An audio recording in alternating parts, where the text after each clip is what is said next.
club wanted everybody to have their own football. And, it was just always going to be fraught with danger because footy players particularly, renowned for leaving them out on the ground or putting them in a bag next to you or just way too close to my hands. So, there were things. I think Trent Bartlett's footy, I got hold of it for a period in time. Now, he's an ex-Bulldog player too, Trent. The so Shrek. Topical. And Trent, I ended up with his footy. I got hold of it, and he kept saying, I know you've got it. Well, I put a poster up on the notice board one day, and it had been on a trip all around Australia. It had sunburn. It'd been at beaches. It had been all over the place, taking photos with garden gnomes. It did the whole lot. I think you had a pina colada one day too, didn't it, in your pool? It did indeed. Yes, it did. Hey, Busey, you played in one of the great grand finals of all time, the most talked about 1989 grand final. Everybody talks about Gary Ablett. You're clearly the man that kept them in it. 27 disposals, the most on the ground by a fair way, and you kicked a goal. I don't think you get the credit you deserve in that game. Brandy, I tell you what, I got the blame for losing it, though. There was a disgruntled Cats supporter many, many years later. It was 10 years later. 10 years it brewed up in this bloke. And he sent me a letter. He thanked me very much for losing the grand final for the Cats because I didn't get the ball out of the middle in the last baller. 10 years. Fair enough. I think Jace put him up to it. Busey, we appreciate your time. We love everything about you. Love watching your son go around, mate. Stay safe. Just one quick plug again for the gym if people want to get down there and train with you in G-Town. Oh, come on down to Instinct Fit. We do the Buddy Up Style fitness training, and it's all done and magically procured by myself. So come and join us. Have some fun. Good on you, Busey. Stay Great safe. Man, Enjoy the footy. Cheers, boys. Thanks for having me. What a star he is, that man, Andrew Buse. Not far away, Geelong taking on the Western Bulldogs down at the Cattery. Massive game of football. For McDonald's and Ream Hot Water, you know the rest. Triple M rocks footy. The Triple M Footy Preview. Now you can stream the footy wherever you go. Download the Listener app and select Triple M. For Ream Hot Water and McDonald's. Triple M rocks footy. Hi, it's Marty Sheargold from Triple M's Marty Sheargold Show, and right now, it's Triple M Footy, and I'm back Monday morning from 6. Daisy Thomas with us. What about Bucks saying farewell to the club? That was a fantastic day to have him sent off like that. So for him to not only coach but deliver a message, he was very calm throughout. No emotion at all, but that could be the Botox. Yeah. Zing. Triple M's Marty Sheargold Show. Back Monday from 6. Or hear it anytime on the new Listener app. Hi, Rodney Jane here. Bob Jane T-Mart's end of financial year monster deals. Buy 3, get 1 free. And instant cashbacks on top tyre brands such as Bridgestone, Pirelli, Continental and Michelin. Plus an exclusive 20% off selected Kumho SUV and 4x4 tyres. For passenger, SUV and 4x4 vehicles, up to 20% off a huge range of great wheel brands. We'll look after you. T's and C's apply.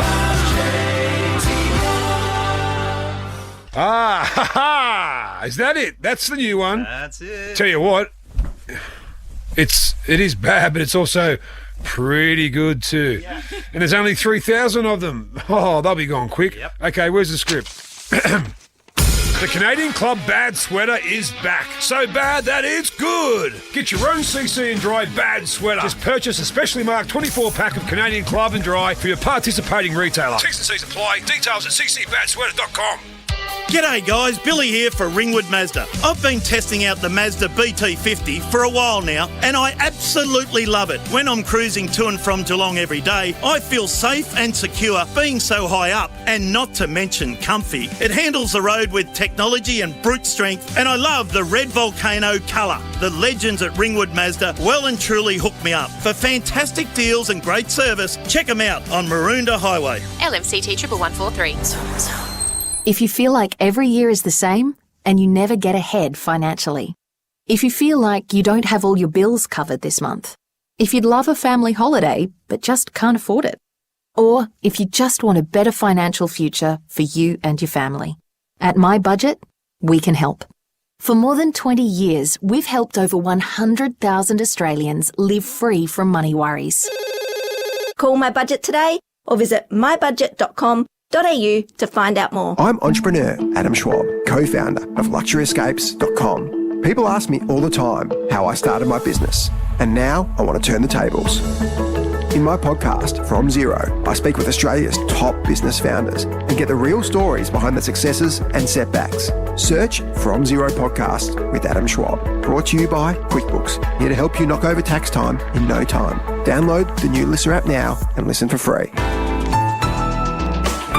Listener. Now you can stream Triple M footy wherever you are. Download the Listener app and select Triple M. Good evening, I'm James Royce with a Melbourne News Briefing. Victoria's COVID response commander admits the revised recommendations for the AstraZeneca jab are a setback for our state's vaccine rollout. The changes mean that Pfizer is now the go-to for under 60s instead of those aged 50 and below. Jerome Weimar says it creates a fresh headache in terms of supply and demand. It's a setback to the program in that we now have more people to vaccinate with a limited supply of Pfizer. Now, with the ATAGI recommendation, the Commonwealth decision, we either have more people competing for the same amount of Pfizer, or we need to get more Pfizer to maintain the momentum that we've built up. A Melton couple who drove through New South Wales and up to the Sunshine Coast during lockdown have each been fined more than $4,000 each. The pair has today been released from hospital where they'd been recovering from COVID-19, but they've also been charged for allegedly lying on their border permits. Meantime, a Victorian man is recovering in a Cairns hospital. He's hurt his leg while trying to escape hotel quarantine. Authorities are confident another 4,000 properties in the Dandenong should have their power back on by Sunday night. And the mother of the Tamil family moved from Christmas Island into community detention in Perth hopes to go back to Biloela in central Queensland one day. They've been overwhelmed by support since arriving back on the mainland. Today, Priya has spoken out as her daughter recovers in hospital from sepsis. Thank you everyone, is all Australia supporting us, my family. Get $10 off online orders at Coles when you spend $150. Hurry, and Sunday. Head to coles.com.au for details. T's and C's apply. Checking Triple M Melbourne weather, down to 9 tonight, partly cloudy and 15 tomorrow, same for Sunday. Cold, then sunny 14 Monday. Hear every second of Triple M footy on the Listener app. Download it and select Triple M Melbourne 105.1. For a limited time only, get up to a big $1,000 gift card at Harvey Norman when you buy on interest-free. That's right, up to a big $1,000 bonus gift card. Shop for furniture, bedding, electrical, technology, flooring and more. Buy on 60 months interest-free and receive a bonus gift card up to a big $1,000. Minimum finance $1,000, 60 equal monthly payments. Interest applies if you do not comply with terms and conditions. Fees, exclusions apply. Limited time only. Now at Harvey Norman. Go! Triple M rocks footy. This quarter for IGA Liquor. Proudly local, proudly independent. Now, good listen here from Andrew Buse, McDonald's Marine Hot Water, Triple M rocks footy. 15 minutes till Geelong take on the Western Bulldogs. Chief, Collingwood, for whatever reason, have decided to part ways with Nathan Buckley, a superstar of that club, superstar player. Takes him out with a win. The team's on the up and up. Why they're doing that, I do not know, but I'm sure they have their reasons. It got us thinking and chatting in the ad break, Chiefy. In this industry, whether it's sport or television or radio, everyone at some stage gets the tap on the shoulder and gets the sack. Yep. What have you been sacked from, Chief? Oh, gee, where do I start? Got sacked from Triple M. Did you? Oh, we got the boot. Dougie and I got the boot from the morning show. We used to do 10 till 12. That was 100 years ago. What were you rating? Was it the Dougie and Dunstall show? Yes, yes. I remember catching a bit of... Yeah, we were pulling 13 and a half at the time we got the boot. 13 and a half? I think they wanted to go in a different direction. What was the Dougie and Dunstall show all about? Not much. We'd play a bit of music, I'd do some talking and bring Hawk in to say something here and there. Oh, mate, we were just stealing money. Did you get called into the office, or how did it actually take place, the bloodletting? I can't remember. They just said, we're not going to go with it anymore. Were you still playing then, Chief? Because you were still playing when you hosted the Channel 7 show, weren't you? That's where my memory's a little bit fuzzy. Yeah. A little bit fuzzy. Not the only place I've been sacked from. Well, who else sacked you, Chief? I got sacked from the flower farm when I was 12 or 13. What were you doing on the flower farm? Enterprising young fella. We'd go up in Brisbane. You'd go out to the suburban areas where they have big flower farms, and you'd basically be labouring. So you'd load the bundles of flowers onto the trailer, and they'd have a couple of tractors doing the rounds up to the big shed where the ladies at the time would work in there, picking all the flowers and stripping all the rubbish off them and having them presented. And one of the guys that was in charge of our group, he had the responsibility for driving the tractor up. And he got a bit bored doing it. So he said, young fella, jump on the tractor and take the flowers up. So that was like a red rag to a bull to me.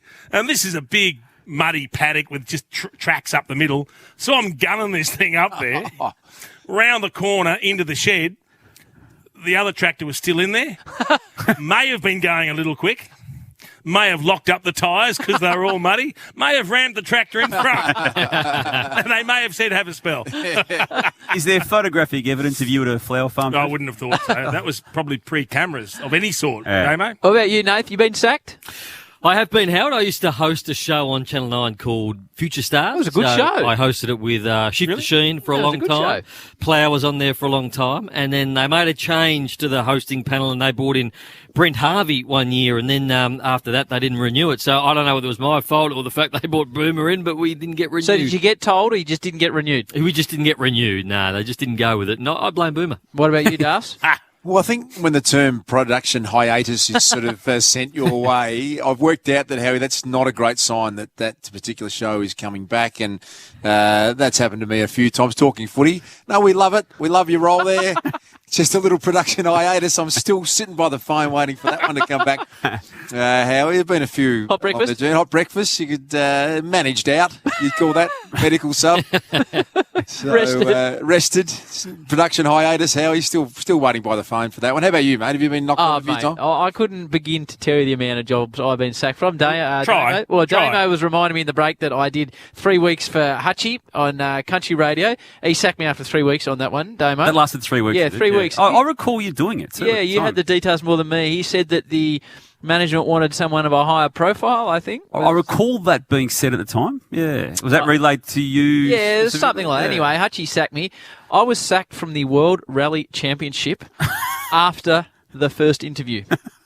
Seriously? So it was in Sweden, Chief, and I was working for an English company. You would have loved it. It would have been a dream job. It's minus 25. This is a true story. And they said to me, you can do the job, no word of a lie, but you need to do it in Swedish. an English accent because you're going to a world broadcaster and your Australian accent is too strong. So I spent the entire winter going to a voice coach, Chiefy, who at the time was coaching, you love a name drop, Nicole Kidman to play a role in a film, and she was trying in 6 weeks to give me an English accent. She's trying to make I'd love it. Did you start with, here, Governor? Well, What's I didn't know. going on? So the great late Colin McRae drove up in his Ford Focus, and I said, hello, Colin. I didn't know what to go with. They sent the first tape back. One interview in, they said, you will not be doing that again for this company. So that was one interview in. My most embarrassing sacking, though, and I've never spoken about this before, and Chris Jones from Channel 7 was meant to be hosting a function for the Western Bulldogs. David Smorgan was the president. So it was the president's function. And he rang me, said, Guru, I can't do it. Can you fill in tomorrow? I said, yeah, no worries, no worries. It was $500 or whatever it was. I've heard about this, actually. So I get up there, and there was a lot of sponsors to get through at the start, Chief, and I'm not at my best in a corporate environment, and I whipped rather quickly through the sponsors, and I thought it was all going okay. I had to interview Doug Hawkins at the dinner break. This was the entree break. And David Smorgan's PA came to me after my first little introduction, a few little sort of lighteners to get the room drop moving. A couple of big horses and a Guru's at the president's function. And she said, David is not that happy with the way it's going. And at the steak, when they were having the steak and chicken at the break there, I was going to interview Doug Hawkins, and they said, we will get someone else to interview Doug. So I didn't even get the second part. You didn't go back. And What was it? I'd never been so embarrassed. Did you get paid? No, because you well, tight-ass I rang. dude. I actually sent him I sent him a letter, Chief, a written letter, just saying, "Listen, I'm really sorry I disappointed you. Can you tell me what I did wrong?" It makes me shudder think about it. Don't worry about the payment because obviously you weren't happy. But I've never been so embarrassed when I had to walk out of the room with only a third of the job done. So did he get back to you? I think he sent me a response a lot. I can't quite remember, but I think he sent me a response along the lines of, I appreciate you getting in touch with me, but no, I didn't think you did a very good job, Nate. So he was very honest, Smorgasbord, wasn't he? When you get the job, you get the job. Brutally honest. Were you wearing thongs? Well, I was picturing something I'd probably back in the day then, I probably bought a suit for it, so it probably cost me. A suit was probably, Roger Day, probably 110, probably what it cost me in the end. So we've all been sacked. I was sacked from a show with Duck. Called The Game Plan, where we were promised a 2-year deal when Duck was working his way back into the media. Duck, myself and Scotty Cummins. Round 12. First year. Don't worry about round 13. Ooh. So, what about you, Damo? Have you ever been sacked? It was the early days of when Foxtel's arrangements with the News Limited operations were sort of starting to take off in a TV sense. And there's an idea that one of the producers in Sydney was to have a show of journos. So we did it for a year, but we weren't asked to do it. Well, I certainly wasn't asked to do it. That's sacked. A second year, yeah. Who did you do it with? There was Steve-O on it. Statements Steve-O. Paul Kent was on it. Yeah, but not me for a second season. Brett. And do you take partial responsibility in the cutting of one of the greatest shows in Australian sports television history, the Footy Show? Obviously, it was flying until you got involved, Damo, but you were there at the Grizzly end. My contract on that had elapsed the year before it went down officially, Howie, but it's fair to say that the last couple of years... to that, eh? Oh, no, I was about to say, fair to say the last couple of years, Brownie, it was heading that way as we lived every Friday morning. I blame Limo for that. I reckon Limo, he cooked the Footy Show. What are you saying? Well, Limo came and it was gone, and that was the end of it. Just completely balls it up, Limo. Well, you're the last man in the host chair, Howie. True. That's the way it works, isn't it? Were you a Footy Show man? Because you did live. Yeah, the first week. was. Oh, live and kicking. Yeah. The boot. I didn't get 7. the boot from 7. We just did a couple of years of the show, and that was it. But that was produced by Harvey Silver of Footy Show fame. I did the first 4 years on the panel of the Footy Show. Yeah, and then made the move to 7. Right. Was that a big move, Chief, when you decided to launch it was a good move because 9 just didn't have enough work. They had a huge stable. I went and saw Ian Johnson, who was the GM of 9. He said, mate, we'd love to keep it, but we've just got that many people. We haven't got anything for you to do. And I'd been made a reasonable offer from 7, so I thought, go and have a lash. Why not? And it worked out beautifully. Think about it now, though, Howie. That man was still at the peak of his footy powers and was hosting a weekly TV show. It's the way you can't get your head around that now, can you, Doug? Can't say we smashed the ratings, Damo, but, we had a crack. Just before we get to the game, Nath, because this is your area, obviously there's a tremendous amount of interest. You'll like this. There's a tremendous amount of interest in Nathan Buckley and what he's doing moving forward. There's some thought that maybe he'll go into the media for a while and then hopefully gets back into coaching because he seems born to coach. I don't know if any of you guys saw... I think he needs to coach again. If you saw... I think he can coach. I think he'll be even better second time round. So, Nath, if you are the Fox or Channel 7 or Triple M... This is you. You're Craig Kelly. You're structuring it up for Nathan. What sort of price tag are you putting on his TV deal and his radio deal? Because this is your area. This is your domain. From speaking to people in that industry at the moment. He's already made a few calls. Yeah. So Fox seemed to pay well. Now, I only have you to go off, Howie, because you're obviously paid by Fox, and Chief is as well, and there's another person here from Channel 7 being Das. So I've heard that Fox are paying well at the moment, so I would have thought that they'd be going after Not us, Howie. Bucks. Oh, I know, Gary. All guns blazing. Jono. And if Ross Lyon happens to take the role from Sunday and he goes to Collingwood, I would have thought Bucks would have been here, and our man Ewan Giles is going to have to be putting up at least it's got to be above 2. I want a package. I want a package. What are you getting for him to be on one TV? Game a week. 2 games a week for Bucks. 2 games a week for Bucks. One on.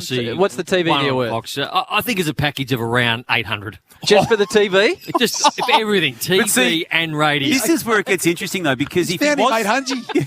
What about print? Just pulled 800 out. What about print? A Sunday He doesn't article? need to do print. He doesn't need to do print. But if he was to go to Foxtel, whose role does he take? And this is where it really gets interesting. Gee. Because there's bulls in that stable and that paddock already, aren't there? Yeah, well, there's big bulls. And I think that when you are fresh out of the game like Bucks is, I think that you become the number 1 bull. So the other am guys, I safe on bounce? The other guys, yeah. I don't think Bucks has got the humour that you have, Chief. I think he's more of an analytical, but he does have. So who gets bumped then, Nate? Because that's I don't think anyone gets bumped. I just think there's a rearrangement of the stars. Jeez. Okay, look at those 3 men as we talk. Well, there's big bulls. Well, I think Bucks goes in with them. They used to add to it. Yeah. Maybe Gaz is. That'll get back to maybe. I just. Well, you need a host, though. You're looking at Gary. Bucks would go well on the couch too, wouldn't he? I would have thought so. Yeah. I think Gaz is genuinely the host in that. So who's on the couch at the moment? Bucks would move in. I thought Jared Healy was. The couch is... Jared hosts the couch. Jared does. Gaz, Brown, Nick Rewell. Well, they'd have to have so Bucks chair. jumps in. Well... Who are you kicking out of there?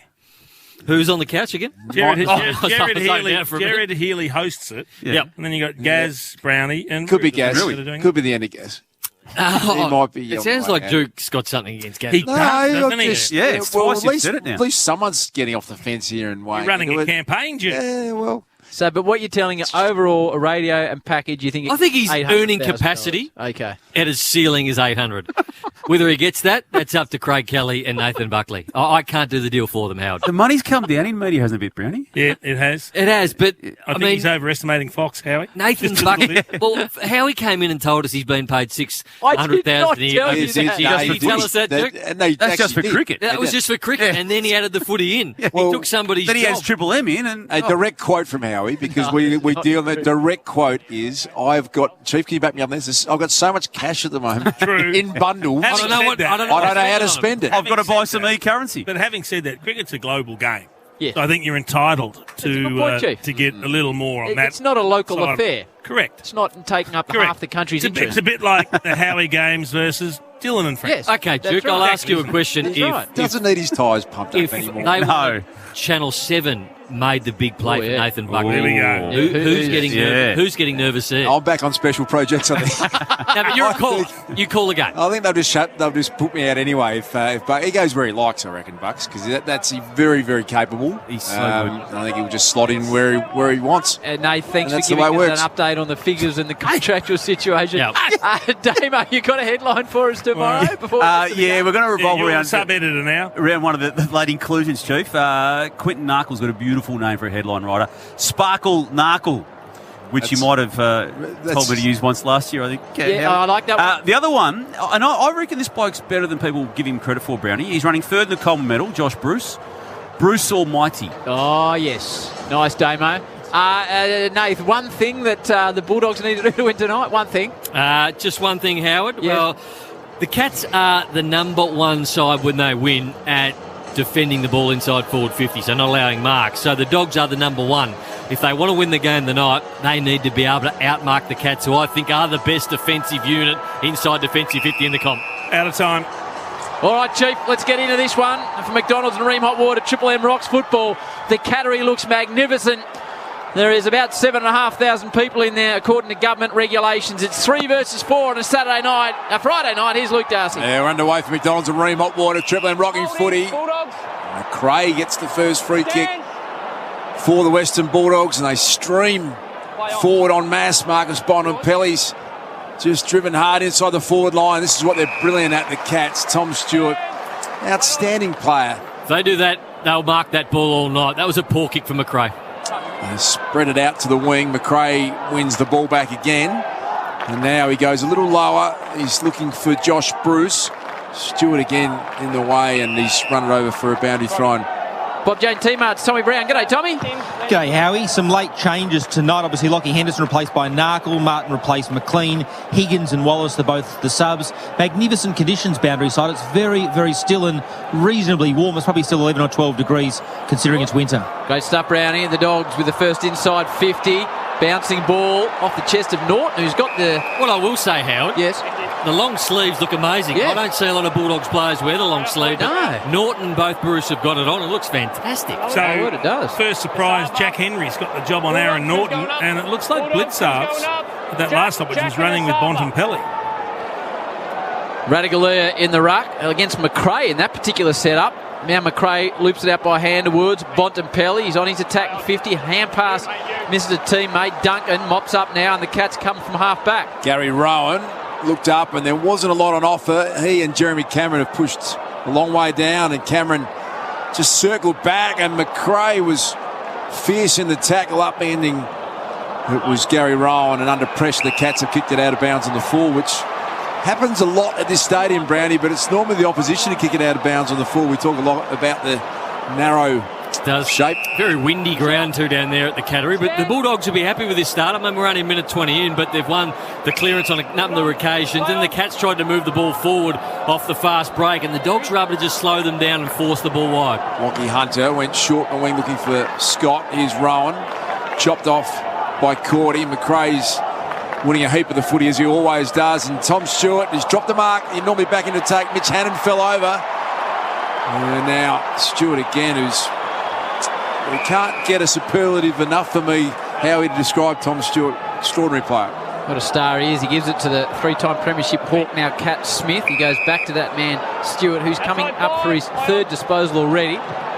Switches to the Geelong members' side of the ground. Big fly, but staying down is Menengola. He's got the long sleeves on as well. So a few long sleeve operators out there. Menengola, centre wing. What I'd say about the Dogs is all week they would have said, let's not bomb the ball long in where Tom Stewart is. So the first 3 balls have come in. Tom Stewart's impacted every one of them. He's got another one now, burst through the middle, but they'll get it on the turnover through Liberatore. Stewart kicked it straight to him.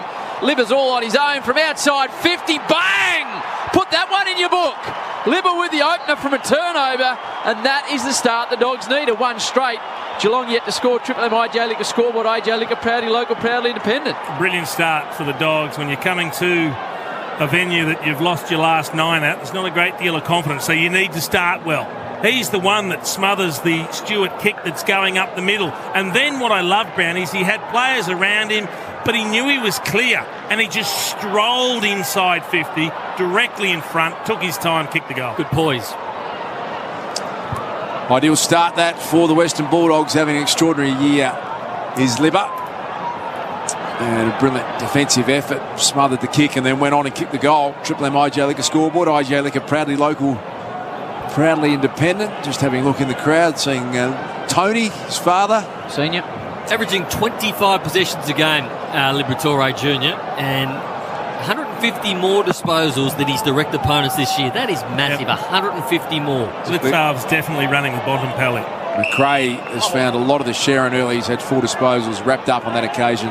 Advanced it about 10 metres further forward of the centre circle. And Chief all over the Blitzarves Bontempelli matchup. They go at it, the two of them. Libba getting his hands dirty as he always does, spinning around Radical. It's slippery out there and falling over McRae, falling over Isaac Smith. It's incredibly hard to keep your feet, it appears, out there at the moment. Crozier out wide, Gary Rowan. Crozier falls over. It's like a skating rink out there at the moment. A lot of rain down G-Town this week, Dars. So Gary Rowan trots back to the middle, called the 3-headed giant. Chew Man, Rowan, Hawkins and Cameron in the press this week. English, good to see him out there. Bailey Smith, hair flowing behind him. He's turned it over to the superstar skipper Selwood. Shoves it forward to Cameron. One of the 3 heads to the other one. That's Rowan now to Hawkins. There's all 3 involved. Hawk tries to just dash it between his legs towards Dow House, but it comes out again towards Bailey Smith. Dumps a long ball out and wide and out of bounds on the full. As we said earlier, that happens a bit with this ground. I'm not sure they got the right matchup for Jeremy Cameron, the Bulldogs. That's going to be an issue for them. I think Zane Corney was the last one at that last contest, but you need to have a running player on. He doesn't play like a key position player. Tough matchup, isn't he, Chief Jeremy Cameron? Let's get to the Chew Man, the Triple M Red Z Lending Stats. Chew. Yeah, and Cameron, past month, #1 rated player at the Cats. He's kicked 23 majors from 7 games, averaging career high goals per game at 3.29 per match. Red Z Lending, loans for the self-employed. So if you're not sure about Cordy, Chief, have a think about who you'd potentially put on Jeremy Cameron. That was the issue. I don't think they do have a natural matchup for him, Howie. That's the problem. That could be a potential issue. Now Tui from outside 50, a little slider, and he hits Cameron, who had 4 or 5 metres. Well, that's what he does. He plays like a half-forward flank, not like a centre-half forward. Covers enormous ground, and that's going to keep Cordy second-guessing himself, looking at the ball, looking for his opponent, getting lost, just like on that occasion. 11-4 from set shots. He's going to play on round the corner, hooking ball, doesn't get enough bend on it, through from behind. So Chew, when he played on, is that listed as a set shot miss or not for Jeremy Cameron? Triple M Red Z, that is classified as a set shot, Howie. Thank you, Chewy. This is Bailey Dale, who's taken the fullback kick in. Beautiful user of the ball, and he runs out the handball in the end. Alex Keith has dumped it out of bounds on the full. Happens a lot down there, Duke, doesn't it? Does happen a bit down there. Funny you say that. Super special comments. Nate Brown all over it. And Triple M got the Chief as well, delivering consistent long-term returns for members. C-Bus for all of us. How often does it happen compared to other grounds, Ash? I'll speak to my stats team, Brownie. I'll get back to you ASAP. It's already happened twice in the opening 5 minutes. Smith with a high ball inside 53 times, in fact. Nearly a big grab from Radigalia. Falls to Hawkins. Now the strong Dangerfield. Crozier pins him immediately. Now Duncan. Hurried snap from Parfitt. It's touched. And it's Sport in the last line of defence by Lockie Hunter. So the Cats are 2 behinds. The Bulldogs are 1 straight, thanks to Liberatore's goal on the Triple M IJ Liquor scoreboard. IJ Liquor, proudly local, proudly independent. Chief, just have a look at Paddy Dangerfield. He has gone extra hard on the baby oil on the arms tonight. Really lubed himself up. Were you a baby oil man, Chief? No, hated it. There is Lockie Hunter kicking the half back. Cats have had it camped in their forward half here for a while. Bontempelli, as Chief said, Blitzarves appears to have that matchup. Chance now for Norton, but taken away. This is Buse. Half back, great to chat to his old man tonight in the pre-game. Picked up at half back, Lockie Hunter. Sends it long down the line. Norton flies, but Stewart, 6th disposal coming up, couldn't have started any better. Tell us about this man, Stewart, Chewy, on the Reds' Eds. Well, Tom Stewart averaging career-high disposals at 25 per game, Howie. He's won 150 more touches than his direct opponents this season. He's only conceded 7 goals from 12 games this year. 150 more touches. Yeah. What a ball that was from Selwood to hit the running Smith. And there's Cameron again. Causing early problems is Jeremy. And he'll line up from his first 30 out directly in front. That kick that was just kicked in by Isaac Smith is the exact kick the Dogs should be doing down the other end. That's 4 times now they've bombed it long to Tom Stewart, who did turn one over and gave him a goal. But his kick in Isaac Smith was just a flat punt, and he just allowed the forward to read up at it. Goal for Jeremy Cameron.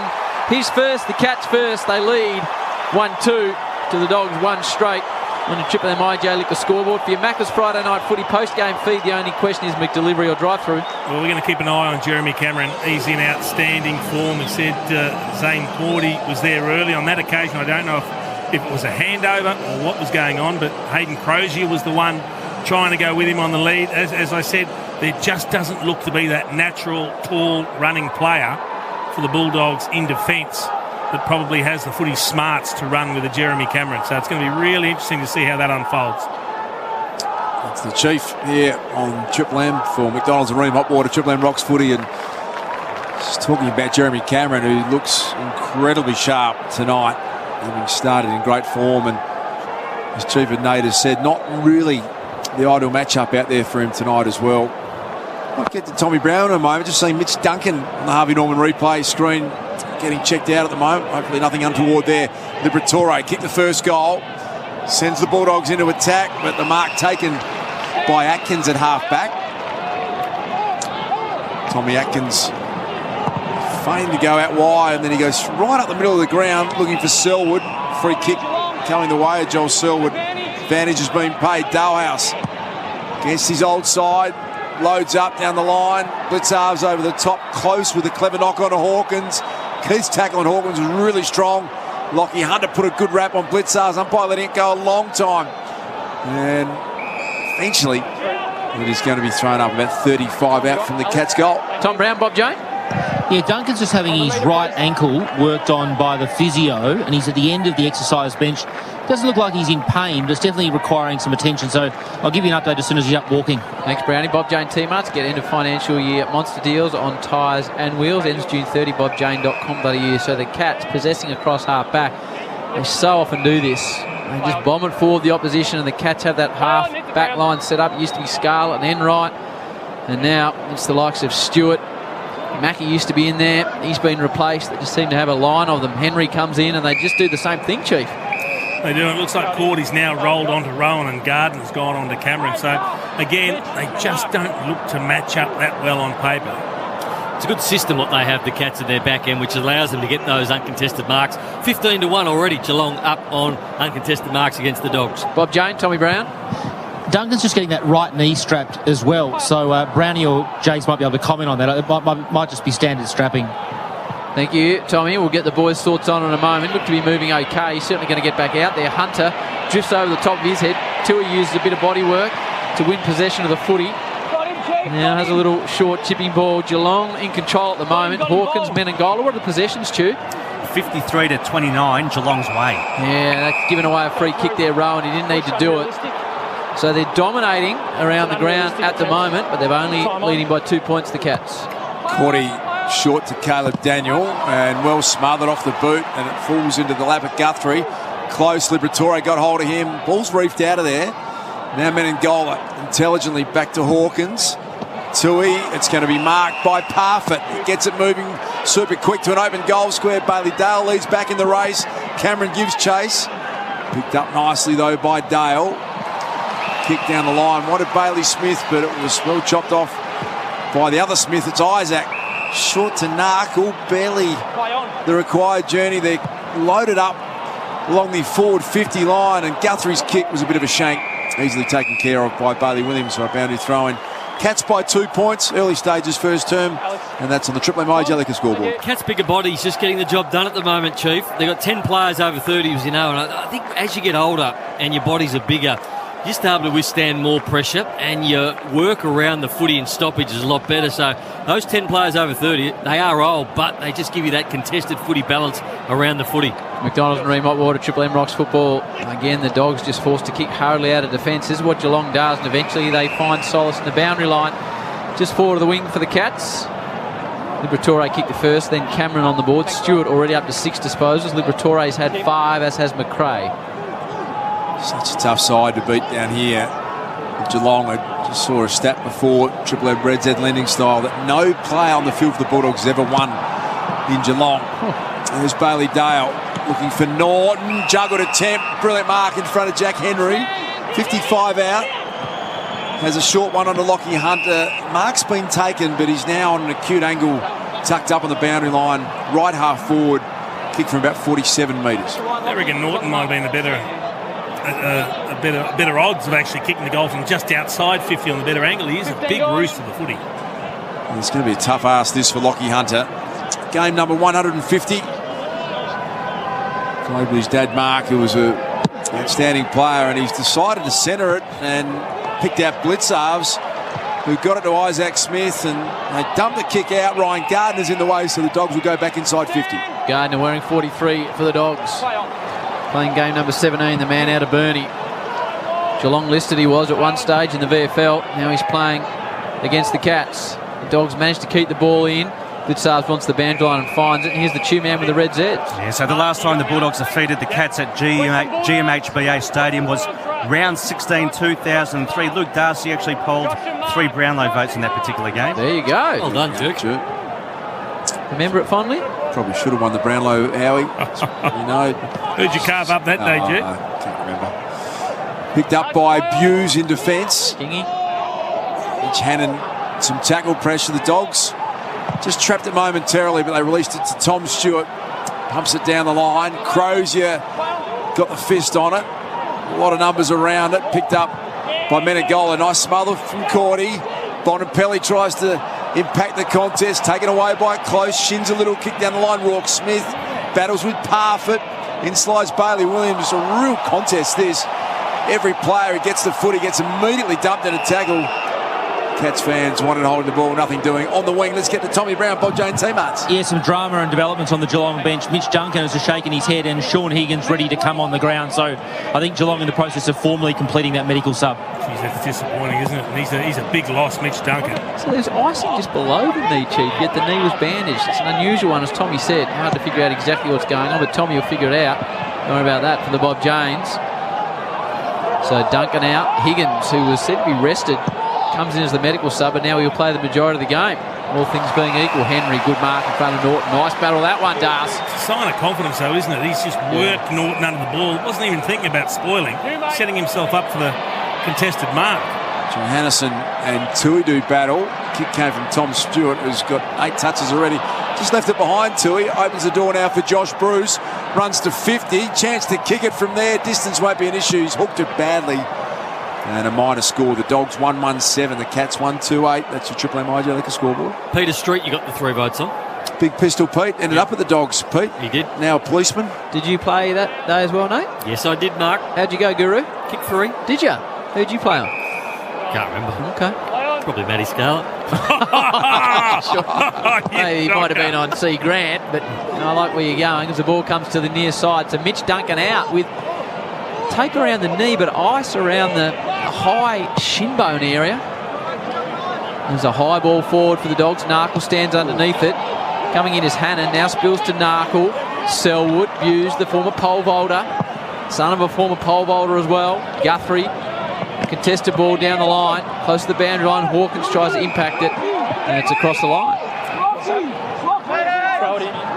The Dogs 1-1, and the Cats 1-2. That's on your Triple M IJ Liquor scoreboard. Triple M Harvey Norman replay. Seeing the contest with Duncan. Get a bonus gift card up to a big $1,000 at Harvey Norman when you buy an interest-free. Conditions apply. What'd you see, Dave? Yeah, I saw a knee onto the hip of Marcus Bontempelli, which is a good way to hurt your PCL, Chief. And that's where the ice was, just below the knee on the front. So let's hope it's not, because that can be anywhere up to 3 months. Is that the Ruckman's type injury? That is the Ruckman injury, Howie. They brought in the centre circle for that. So what happens when you make contact? You go bone on bone, and the Ruckman used to clash shins, and then your knee goes forward, and you can either tear or a little rupture of your PCL, and that can be, and you constantly then have a lag in your knee. It's not a good injury. So Darcy Moore's just done that as well. You come off so sometimes it's just from landing on the ground flush on your knee you can cop it. Hawkins has taken clean possession out of the ruck. Dangerfield, second game back, not the required journey. Buse, couple of nice steps. Good goal coming up. Jed Buse, if he can kick it from there, danced around and just drifted it away to the right. 1-3-9 Geelong, 1-1-7 the Bulldogs. Triple M IJ Liquor scoreboard. What are you seeing on the Reds, Ed, Stu? Yeah, Bulldogs starting to win the territory. At one stage it was 63% to Geelong, only 37 to the Bulldogs. Last 10 minutes, 50% each way. Disposal still Geelong slaying it? Yeah, they're at plus 33. Plus 33, 85 to 52. Contest on the wing. Higgins to Narkle. A high check side. And forward towards Gary Rowan. He's not able to fly. Now to the ground. Higgins chases after the ball in his attack 50. A Bulldog went off the ground, didn't make any contact. The Chief, you heard him groaning. Now Higgins dangerous inside 50. Usually finds a target. This time can't quite find Selwood. And he goes across the line. What happened there, Chief? Was it McRae, Brownie? Didn't want to take possession, just half kicked it, shinned it off the ground. I think you're over the ball, you got to take possession. Just coughed it up. They could have been punished. Fortunately, they weren't. Nice replacement, sure, with Higgins to come on when Mitch Duncan goes off. It's a good issue to have for the Cats at the moment because they've got Narkle, who's been out after having 35 disposals, and a couple of senior players like Dalhouse probably playing for their spots in this side. So really competitive for spots at the Cats. What I always find interesting, though, Brownie, so Higgins was an out, and it was saying he was being managed. So if he needs a week off, why not take a week off? Why not? Why do they make them the medi-sub, then hope that they don't need them? Interesting point you make. If you're going to be managed properly. Triple M Seabar Super Special comments. That's the Chief. We've got Nate Brown. And are they being manager is a nice way to say that we're leaving them out this week. Well, maybe. Tommy Brown, you've got an answer for that, I believe, have you, Tommy? Yeah, I asked Simon Lloyd about that, the Cats footy boss pre-game. He said a number of clubs have done that this year. The idea is to give them some type of run, but also a week off. So that was his explanation. He's now going to play a full game, Sean Higgins. So that is the risk. Bontempelli streaming inside 50. Tom Stewart has just been extraordinary. Disposal number 9 coming up, Two-Man. How many marks? It's mark number 5. Extraordinary from that man. He's dominating in defence. Guthrie goes back to his own goal line. How many intercepts? Yeah, 3 intercept, Brownie. So the ball now forced to Collar Jasny. It's a risky kick out of defence. Bontempelli punches it away from Tui, and it's out 40 round from the Cats' goals. They trail by 2 points. Goals to Liberatore and Cameron. You got 6 to go before quarter time. Sparse crowd due to the COVID restrictions here in Victoria. English to Liberatore. Bangs it sideways. Taking on the tackler is Atkins. Now trying to get a handle on it is Anthony Scott. Spills out to Bailey Dale. Parfitt got him high. Umpire said, go on with the play. And he'll now need to come in and separate the boys. Toby McKean looks like he's doing some sort of role on Patrick Dangerfield. I don't know whether it's a full-on lockdown or it's just when you're around the footy, you're responsible for Dangerfield. But obviously Guthrie's probably been their number one midfielder this year. But McLean definitely going to Dangerfield tonight. Hunter hooks it inside 50 to a dangerous position. They need to mark the Dogs. Norton did everything but. The man with all the bright hair, Cody Waitman, he's at the fall of the ball. Didn't have it when Henry took him to ground. Umpire said play on. Spills to Norton, snaps it around the body and disappointingly misses. The Dogs 1-2. The Cats 1-3. Triple M IJ Liquor scoreboard. It's going to be interesting watching that Jack Henry, Aaron Norton battle. And Henry again had front position there, went for the mark. He's being aggressive. He's going the mark, not just worrying about spoiling Norton. Sack Tui. You think Barrel when he's got ball in hand after that ripper he kicked a few weeks back. Here's Higgins. Medical sub, Out Mitch Duncan is the story. He's just joined us on Triple M Footy. Gary Rowan got rid of his man Crozier. Now he gets moving. Good ball movement from the Cats. Hawkins one out. Kick in his direction. Alex Keith managed to make a contest of it. Juggled attempted mark, goes over the boundary line. Cats by a point, 5 minutes remaining in the first quarter. Triple M Liquor scoreboard. Well, happy to be Hawk in that contest. He's going to go in the ruck contest, so they need to be careful of the Dogs because he loves to grab it out and get a quick snap away. He's up against Alex Keith. Well, that's interesting because his opponent's doing the ruck work, not the opposition ruckman, which is often the case. So he's going all the way with him, Alex Keith. So it went straight across the boundary line, so they'll get a chance to reset here. Two big boys, Keith and Hawkins. The Hawk comes in listed at 102 kegs, Keith at 99. And big boys. Hawkins, wow, it was a shallow throw, otherwise he would have grabbed it. Now at ground level is McLean. Good to see him out there. Driving ball to the outer side, out on the full again, Nath, 4 times. Happens a lot down here, Howie. It does. It does, often off the boot of the opposition teams. Guess who's got it? Tom Stewart. Amazing first quarter, 10 disposals. Multiple All-Australian from South Barwon. Matty Scarlett found him down there. And it was a big pack of Bulldogs cleared that up at defensive 50 over for a boundary throwing. We're at 4:36 remaining this first term. Luke Beveridge, Chris Scott pondering the options. It's an arm wrestle. Low scoring affair so far. English just tried to volleyball spike it forward. Free kick going Geelong's way. Cody Waitman a little overzealous. Free kick to Menegola. Menegola in the bright green boots, kicking a half from home. Plays on, runs towards the centre of GMHBA, drives it forward. Danger here. Rowan falls to the ground, snaps it round the body, and it's touched. Gary Rowan was celebrating. He knew it was touched. He tried to claim that. He knew, Chiefy. It hit a body. Let's have a listen, Massive Chiefy. ricochet. So, really, do we need to review this? Umpire's call was touched. What are you saying on the Harvey Norman replay, Chiefy? Review underway. I don't know what they're looking at. It's not even what they need to look at. It's a snap off the hands of a Bulldog. Yeah. Everyone in the vicinity thought that it was touched. The umpire called it behind. Yes, so if the umpire in control calls it initially, yeah, why do they need to review it? I agree, Chief. Just a time waster, this one, isn't it? Our umpire was right there. Looking at this angle, we can see the ball deviates after it makes contact with the Bulldogs defender's right hand. Decision on the scoreboard. I'd rather just back the field umpire. Yeah. I mean, if the goal umpire's unsure and it's really long or really close to the post, I get it. But if a field umpire's close enough to say that's touched off the boot, just call it touched off the boot. That's our man Tunners' arc that gets a run up there. 1-4 of the Cats to the Dogs. 1-2. Stealing money, Tunners. We designed that arc. Short kick finds Brian Gardner. He's got a dumper. 50. Kick down the line. Looking for Mitch Hannon. Radigalia. It could be a big one. Stolen by Bailey Smith. Dogs get it to the edge of 50. Norton's got to compete with a couple. Nearly took the mark. He's good at ground level too. Well tackled by Blitzarves. Second effort for Norton. Trying to handle over his head. Looking for Toby McLean. Higgins against his old side. And down the line, Atkins to the wing. Taylor Duray and Radigalia. Radigalia fighting hard for it. Bailey Williams keeps it in. Back to Duray. Mitch Hannon handball inside. Sold Bontempelli into a lot of trouble and a lot of traffic. Atkins was well tackled. Fierce contest. Liberatore threw it back to Bailey Williams. He couldn't take it. And a boundary throw. They're not going to get their usual clean play tonight, the Dogs. They're the number 2 contested side in the competition.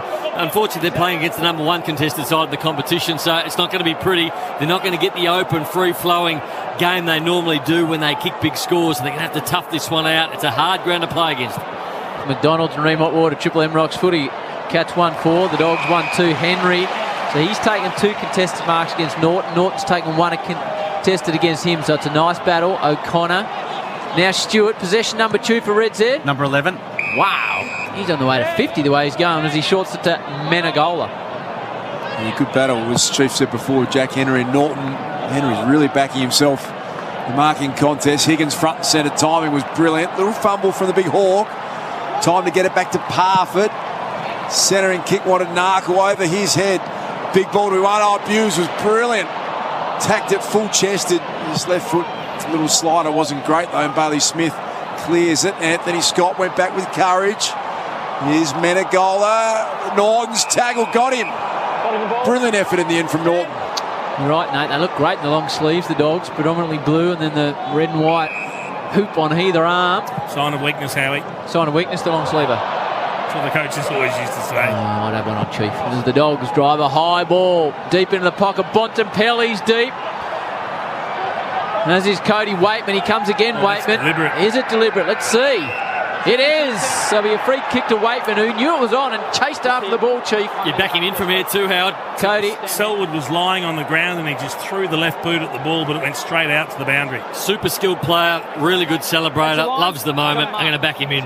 Good hair, the man from Beaconsfield and Haileybury. He's kicked 8 goals, 5 this season from only 4 matches before tonight. Might have came back and kicked 3 or something in his first start, didn't he, Chewy? But let's see what he does on the check side. It's a tough kick. He gets a little bit too much check on the side. Sneaks through from behind, and Nate seemed to have a bit of interest on that one. 1-3 to 1-4 the way of the Cats. You're saying part of a multi? Well, he might have some interest in what... I just like the boy. I like the way he plays. Yep, sure you do, Nate. And his first kick in footy was a check side goal in the Gold Coast. Something similar to the one he just missed then. On the start of the game, exciting player Cody Waitman. So is this man Ratagalia. Bontempelli was well tackled by Rowan. And now Narkle is at half back. Caleb Daniel's smother was really effective. Sliding back after it is Daniel. And it's been trapped at half forward for the Dogs. Two-man. Triple M Red Z. Tom Liberatore, 11 disposals, but he's had 5 clearances. He leads the AFL in clearances this year. 11 and kicked a goal as well, so he's on fire. 11 for Libra alongside Stuart and Smith with the same number for the Cats. It doesn't look good there. Jeremy Cameron and Rowan ran into each other. The 2 of the 3-headed monster ran into each other, but thankfully they're both okay. So the Dogs through Cordy across half back. They're hanging in here, the Dogs. They're setting up well behind the footy as they always do, the Cats. Every time the Dogs have looked to go fast play, they've had to go lateral. Zane Cordy, the man from down the road in Ocean Grove, to Bailey Williams from outside 50. Drops a long ball forward. Norton comes from behind. Running into the square with Hannon, but it beats everyone. And it's 1-4 apiece as we have a look at the clash on the Triple M Harvey Norman replay. Yeah, and it was really interesting. It wasn't as severe as some of the ones we've seen, but they both got up and they both looked to be okay, but the trainers very quickly went to Jeremy Cameron. You always know who the big gun out of the two is, don't you? They went to Rowan after they found out Cameron was okay. Did they go to you or Doom? Please. Scores level, 45 seconds remaining in the first term. Jeansy famously say in America when you had a bit of an issue over there with the police, just don't go there. Leave me the fat one. Don't go there. Don't shoot. They said don't take him away. Don't shoot the fat one. Nothing to do with the discussion we're having now. It's one of the great stories of all time around the He's Chief. got to run next week.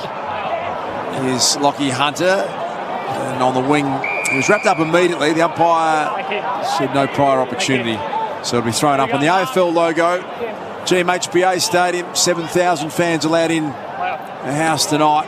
You know that the majority of them are going to be barracking for the Cats. Caleb Daniel tried to squeeze a handball out, taken away by Narkle. And he goes short, wide, and finds Isaac Smith. Smith on half back. 1-4, 10 apiece. In the shadows of quarter time. Just getting told from the bench how much time left on the clock. He goes long down the line. Here there in the effects mic, quite eerie. 20 seconds. Now Parfitt. Left foot banger forward. No! Well, Menegola marks. He's going to have to kick. Don't kick it! He doesn't. Did he play? No, he played on. Oh, we could have got a tall part from the siren. He did take the step. It was a good decision. Let's have a listen. Thanks, Taylor. Thank you. Thanks, boys. So, quarter time at the Cattery. 1-4, 10 apiece in a tight, scrappy affair. A little bit slippery down in G-Town for McDonald's Marine Hot Water. Triple M rocks footy. That quarter for IGA Liquor. Proudly local, proudly independent. For McDonald's. Triple M rocks footy. For your Macca's Friday night footy post-game feed, the only question is McDelivery or drive-through. Robot Building Supplies, now delivering contact-free. Visit robotbuildingsupplies.com.au. It's better than good. Triple M rocks footy on Melbourne's 105.1. Hi, it's Marty Sheargold from Triple M's Marty Sheargold Show, and right now It's Triple M Footy, and I'm back Monday morning from 6. Daisy Thomas is with us. How many games do you play with him? Carlton, 102. Jeez. I'm the only player in history to play 100 at both Collingwood and Carlton, if you ever want to... I'll make a note of that. Just put that in the... Next time you're in. Is it too personal to ask who you have a stronger... No, the Pies. Triple M's Marty Sheargold Show. Back Monday from 6. Or hear it anytime on the new Listener app. McChicken, because you go against the herd. Eating to the beat of your own burger with crispy, yummy chicken. Only question is, do you sneak a bite on the ride home? Available after 10:30 a.m. For a limited time only, get up to a big $1,000 gift card at Harvey Norman when you buy on interest-free. That's right, up to a big $1,000 bonus gift card. Shop for furniture, bedding, electrical, technology, flooring and more. Buy on 60 months interest-free and receive a bonus gift card up to a big $1,000. Minimum finance $1,000, 60 equal monthly payments. Interest applies if you do not comply with terms and conditions. Fees, exclusions apply. Limited time only. Now at Harvey Norman. Victoria. Every one of us needs to check in. Everywhere we see a sign, every time. Checking in only takes a second to do. But every time we do, it means we can stop the spread of coronavirus and protect our businesses, our communities, and each other. So let's all check in. Everyone, everywhere, every time. For more information, visit coronavirus.vic.gov.au. Authorised by the Victorian Government, Melbourne. On average, tradies own 3 ladders. With Bailey's new 3-in-1 ladder, now they only need 1 ladder. The innovative SLS 3-in-1 by Bailey Ladders. A step ladder, leaning ladder and straight ladder all in one. Improves safety at height and efficiency on the worksite.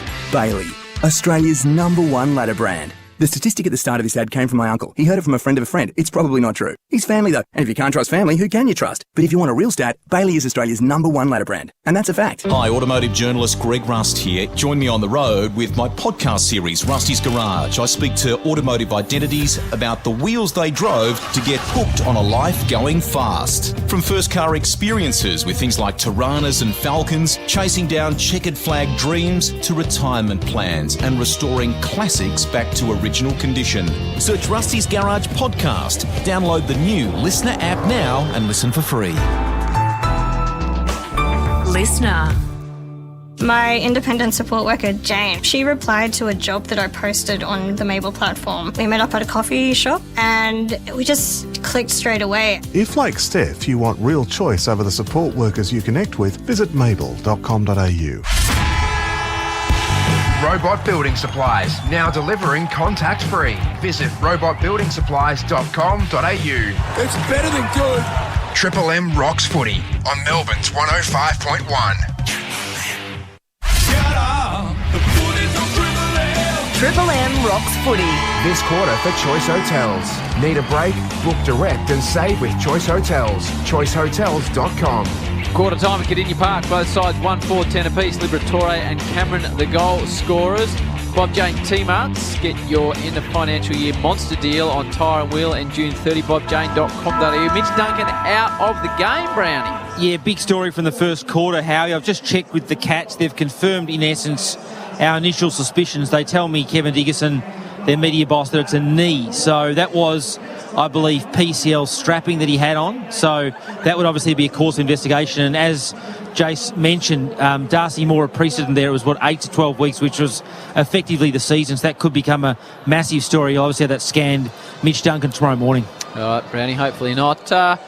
Cats, for a 10-minute period, looked like they were starting to set up across half-back and dominate the game, but the Dogs sort of worked their way back into it, Chiefy. Just an arm wrestle. We heard Brownie talking quite a bit about the way the Bulldogs were taking the ball forward. One of the most outstanding red Zeds in the first quarter that Ash Chewers just passed to me.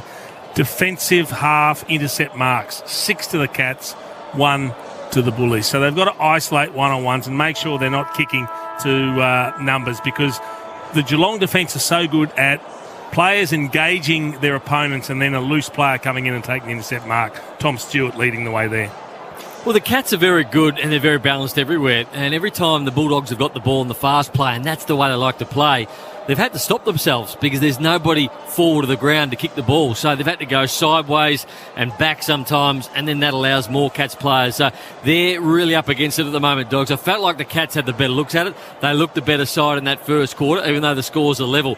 The thing that Cats do really well, Howie, is they're the number one clearance side, but they're also the number one second clearance side. So it's called a post clearance. So you get the clearance, and then the next contest after that, they win that as well. The number one to get that post clearance loose ball or hard ball get. So that's where they're getting the Dogs at the moment, because it's wet, it's slippery, the ball comes out, the Cats are winning it again. Love it. It's all square 1 4 10 apiece on the Triple M Choice Hotel scoreboard. Need a break? Book direct and save with Choice Hotels, choicehotels.com. Post clearance, Nate, is that a Nate Brown term that you've it's German's given me the big it's an official champion data? Yeah, champion data have been running with that stat for a number of years. As Brownie said, it's a contested ball away from the stoppage when it's in more open space, opposed to there's when are we going to take fumbles, Stu? We talk about that. That's the one that we'd like to see. We're going to have a team meeting with champion data at the end of the year. And Lake Boga Caravan Park? Yeah, Lake Boga Caravan Park. We'll incorporate it with our stats party, and there will be a PowerPoint presentation involved. Are you a heavyweight in that circle, Stu? I try to be, but I don't know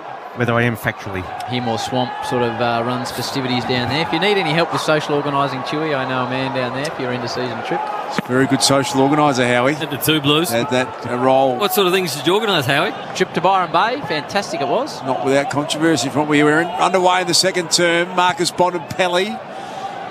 Cody Waitman on the lead. Stewart in close attention. McRae fights hard over the top. Stewart. He's dived on top of it now, Jack McRae. And that was an interesting decision umpire said no prior opportunity. Only controversy on that trip was when Big Butsy ate the local bakery out of cream pies, Darth. Big Butsy? The Big Butsy. After a night at Cheeky Monkeys, he had 5 different cream pies. Sold during a couple of weeks ago, the Cheeky Monkey, for a lot of money. Bought by Justin Ems, the big dollar. Big Sydney publican. That's it. English in the ruck with Blitzars, 44 v 46. And Hughes marks on half back. Integral part of the side now. Short ball, not the required distance. To Tui. Wonderful player he is. Driving ball down the line towards Hawkins. 217th game tonight. Zach Tui, close, loves the long sleeves. Back to Dangerfield, wants someone further down. Points it that way, Babe Ruth style. Shanked it, but it works out to Higgins. He goes for an unusual hand pass. That was a little bit too fancy from the Hig, and they turn it over. What's Dangerfield had, Ash? Patrick Dangerfield for Red Z, only 6 touches. And that was an ordinary one too. He's going to get another one here now. Dangerfield. Bontempelli laid a bit of a tackle on him. Spills out to Selwood. Had some time and space to think about it. And in front, Blitzar's been paid a free kick for a chop the arms against Gardner. Not a lot of argument from the Bulldogs defender. He's going to play it on Jeremy Cameron on his natural left side. That should be easy pickings, and he's missed a really gettable one. Who was caught napping, not picking him up. See, they use Mark Blitzarves in interesting roles. He started as a midfielder on Bontempelli. He's playing as the second ruckman, doing some work there. This time he went deep forward and he took the mark or got the free kick on the lead. Triple M Choice Hotel scoreboard. Need a break? Book direct and save with Choice Hotels. Don't we all? choicehotels.com. 11 plays 10. Spills out towards Bailey Smith. Back to the skipper Bontempelli. Nice little step. Favourite for the Brownlow, the man right up there. How's he going on the Brownlow tracker? As again the ball goes out of bounds on the other side. Got him coming a runner-up at the moment by 2 votes. Clayton Oliver on top. Okay, Nate's got the Brownlow tracker running this year. Now the Dogs switch it across. They could turn it over here. Smith gives away a free kick. And he's sort of got his body in the way of Gardner. Can't argue Isaac Smith because he never looked at the ball at any stage. Short kick to Caleb Daniel in it. Worked really hard to get out of situation he was sold into. Bailey Williams handballed to himself. And they tracked the boundary line. Great pressure from the Cats. McRae sidestepped the Selwood tackle. Kick wanted to find Hannon and did it half forward. Rourke Smith now. This is their best build-up. And Toby McLean, barely the required journey. He's taking a mark and he's got Cody Waitman 10 metres out on a slight angle. So rare to see the Cats defence break down like that, Brownie. It is, and it was just a really good play by the Bulldogs half-back. They got the ball in the hands of Caleb Daniel, obviously, because they wanted it in his hands. They put him under pressure, but he was good enough to get it out. And I thought that Bailey Williams' effort on the boundary line was brilliant. And then the step from McRae was good. Now it's just a must kick because they should all get to Toby McLean, who ran forward on Dangerfield. goal of the round in round 4 and their big win interstate over Port Adelaide. Cody Waitman makes no mistake. And you're right, Brandon, they will go to Toby McLean in his comeback game.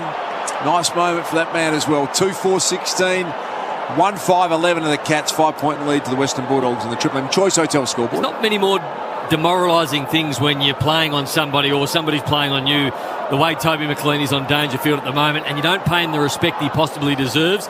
You don't think he's going to get that football when he's tagging you, and all of a sudden he's got 10 metres space and you think it's too late, I haven't got him, I haven't paid him the respect that he needed, and he got out on his own. And then when all the other players realise that, they come to you and they start bumping you. Dangerfield's big and ugly enough to realise that he can get over that and play a good game of footy, but it's still not the nicest feeling. Triple M Cbus Super Special comments, delivering consistent long-term return for members. Cbus for all is Nathan Brown, Jason Dunstall. That's your Joe Angel, Brendan Julian style combination dominating on a Friday night. And the Dogs kicked the last goal to answer the goal from Cameron. Liberatore kicked the first goal of the match, and that's all we've had. Talking of Liver, he looks to get a centre clearance here to that man McLean. Just shins it forward. The Cats got the numbers on half-back. Chain of hand pass through the middle of the ground now. Might work out to Radigalia. Caleb Daniel drags him down from behind. Releases the handball inside 50. Dowhouse, clever little foot in. Picks it up now. Goes back outside 50 and a Menangola. He just massages the ball all the way through. Close just said, I'll watch that right through the middle. And the Cats retake the lead. 2-5 to 2-4. The way of Geelong on the Triple M Choice Hotel scoreboard. Might just come down to that tonight, who takes their opportunities. It's a slippery, hard-fought, contested game. Not a lot of open play, not a lot of pretty play. And that's only a half chance. He's kicked that off a couple of steps from just outside 50 across the body, but we know Menegola's a beautiful kick of the footy. That's a really good finish. McDonald's and Ream Hotwater, Triple M Rocks footy. Gary Rowan has just re-entered the surface. Looked like he might have disappeared down for a little bit of treatment. We'll get to Tommy Brown in a moment, see if there's any untoward there, but it was a perfect finish for Menangola. As the Chief said, from 50, not an easy kick, but he made it look easy. So the Cats back in front by the solitary point. Tommy Brown, Bob Jane teammates, what's happening with Gary Rowan? I'm just thinking that he had that collision with Cameron late, head clash late in the first quarter. He might have just got an assessment from the doctor. He looks okay, but I'll keep a close eye on him. Bulldogs are going to get out of the centre bounce through the boot of, it was Marcus Bontempelli, but Jed Hughes was distracted there because his defensive mark in front of Norton was fantastic. Shanked the kick a little bit on the exit. Opened the door for Dangerfield. Socked forward by Isaac Smith. Coming the other way, English. And picked up nicely by Cordy. Gets it back to Duray. Handball forward, Caleb Daniel. We know he uses it well by foot. Pops it down the Norton direction. In fact, it's Bruce down there. Atkins was the first man back to lend some support. And his defensive kick will get to the boundary line. Nate Brown. Well, the support was really good, wasn't it, Duke? The long ball went in. It was a one-on-one. But when they fisted it away, Blixar's the man fisting it away. Had two players at ground level. One of those was Atkins and the other one was Buse. So there was no doggies players around. That's how good the Cats are, and that's what the Dogs have got to be better at, finding players who don't have anybody on them or just scanning a little bit rather than bombing the ball in, because you know the Cats are going to get back in numbers. McDonald's and Ream Hotwater, Triple M Rocks footy. Ask your plumber to install a Ream Hotwater. They always come on steady, hot and strong. Ball out of bounds on the outer side. What do you got, Chewy, on the Reds' Ed? So Geelong averaged 13 intercept marks per game, ranked 16th in the comp. They've already taken 10. And we're only halfway into the second quarter. How many of those from your boy Tom Stewart? Yeah, Tommy Stewart for Red Z. Howie. Intercept marks, he's taken 3. Buse has also taken 3. Pole vaulter, Jed Buse. And the boys Stein. Never have a crack at pole vault, Howie? I've attempted it once. Very hard thing to do. You? Yeah, no joy for me, Howie. Need a lot of strength, which didn't really suit me. See the Chief doing it. Don't be a smart ass, Howie. Super special comments. Chief. In the day, not now. Dispatching that. There's a little smart ass comment, Howie. The Chief dealt with it. Struggles to get out of bed now, let alone do the pole vault. Sort of athlete were you, Chief, as a kid? What was your event? If you were going to be an Olympian? Gifted. Could do most things. Discus? No, it didn't really go in for that sort of stuff. Okay. What were you, a sprinter? Probably, yeah. Whatever required the least effort, shortest time, Howie, and the least training. Very quick. Toby McLean has been collected high. Very good at tennis, the Chief. Please. Very good volley. Very good hands at the net. A battler trying to stay with you, Brownie. The kick to the Bulldogs, Toby McLean. The trainers just want to have a little look at him. It was a head-high knock. Well, the unfortunate thing is McLean slid into it as well, lost his balance. Athletics ball from Henry. Beautiful take, Bontempelli. And then the lead from Bruce. There's some elite skills from the champ, Bontempelli. It's a slow start by Bontempelli. He's now up to 11 disposals, and his last two have been elite. The first one, a couple of moments ago, he sidestepped Radaglia in the middle of the ground. The sidestep was that good that Radaglia actually fell over. On that occasion, he took the ball running back the other way, away from goal, and was able to get around blitz halves and then turn around. And the all-important poise, I mean, you can have all the tricks in the book, but you still need to make that final kick, which he does. To beat Geelong and Geelong, you've got to make the most of these sort of chances. Josh Bruce, 34 goals for the year coming into tonight. That's a beautiful set-shot kick.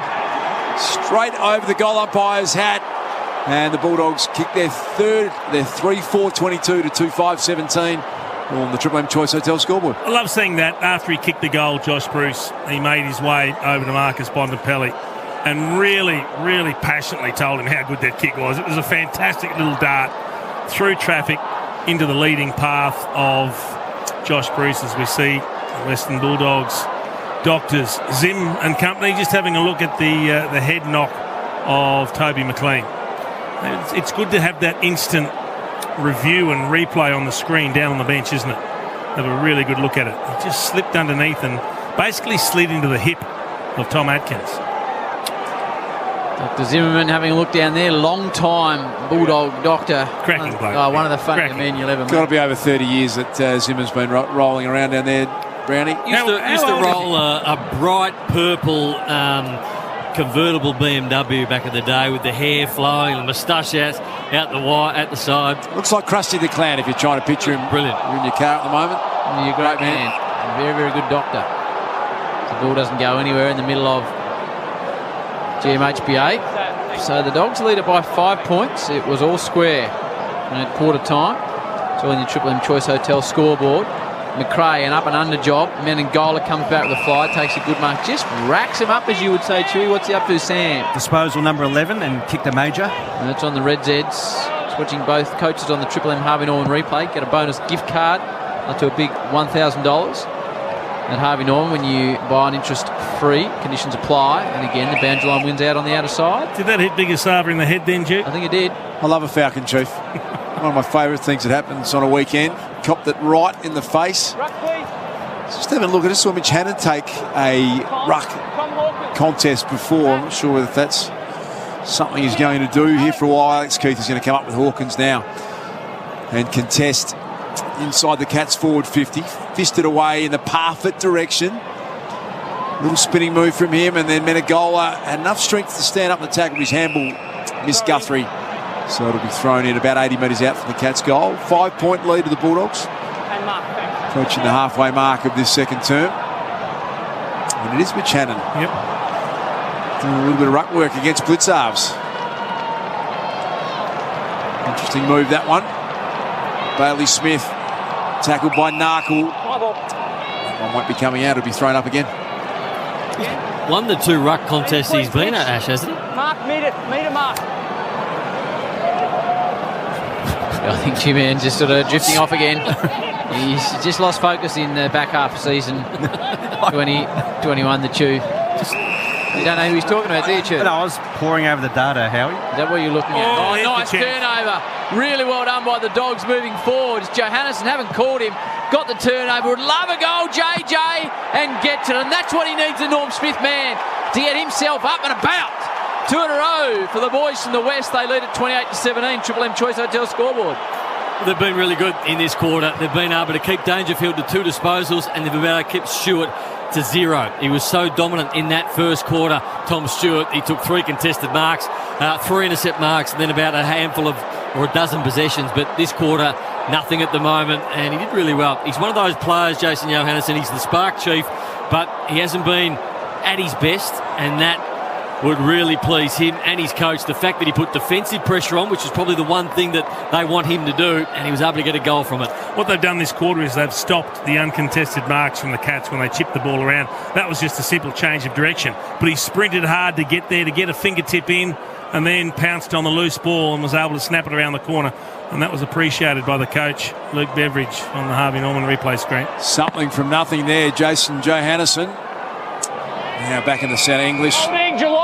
Free kick going the way of the Cats. It was the initial hit out was won by English, but Narkle's going to get a free kick. Gets McRae, I think. I would have sworn it was going to go the other way. McRae certainly did. We're not happy about it. Jack McRae. Kick forward. Looking for Hawkins. Out the back now, Dalehouse. Got a bit of space inside 50. Back to Higgins. Couple of former Bulldogs combined. Now this is Selwood. Pops it long down the line. And it's been kept in nicely by Close. Dalehouse was wrapped up in a strong tackle. Back to Parfitt. Liberatore slides in.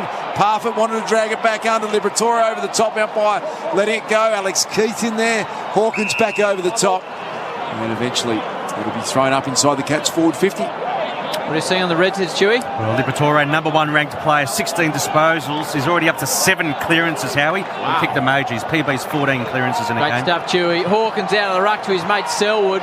Unselfish, went to the centre of the ball. Could have done something really fancy in the pocket. Rowan down towards Menengola. It's cut off by Smith coming the other way. And it's Rourke. Goes again, Rourke. Smith looks completely different with that new sort of short hair setup. I like the long. Cody Waitman's still got the long. He can't take the mark. Hannon takes on a couple of tacklers, falls to Caleb Daniel. Clever little feint, now kicks hurriedly out of defence. Looking down the line for Norton. There is Stewart. You can't keep him out of it for too long. Defensive mark was outstanding again. Short one onto Atkins. Higgins wanted the sideways kick. Atkins goes longer down the line. Cordy, Dangerfield. Danger's got space, picked it up. Well tackled again, Danger. Bailey Dale, Close, Cordy. And again, the umpire says, give it to me.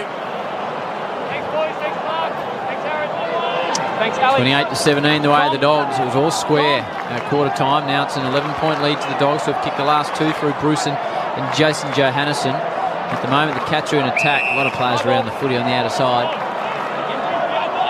Slippery conditions. A fair bit of rain around Geelong this afternoon. Coming in from the north and the west.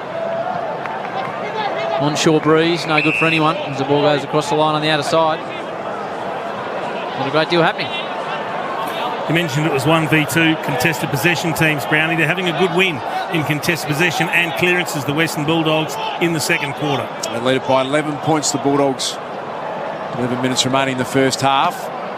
Hawkins, Dangerfield working hard, just struggling to get clean possession. Now comes back to Narkle, little chip. Finds Menengola. He kicked a big goal already this quarter. Have to kick this one 60 metres. It's a genuine shake, but it's going to work out okay. Taylor Duray throws his arms up.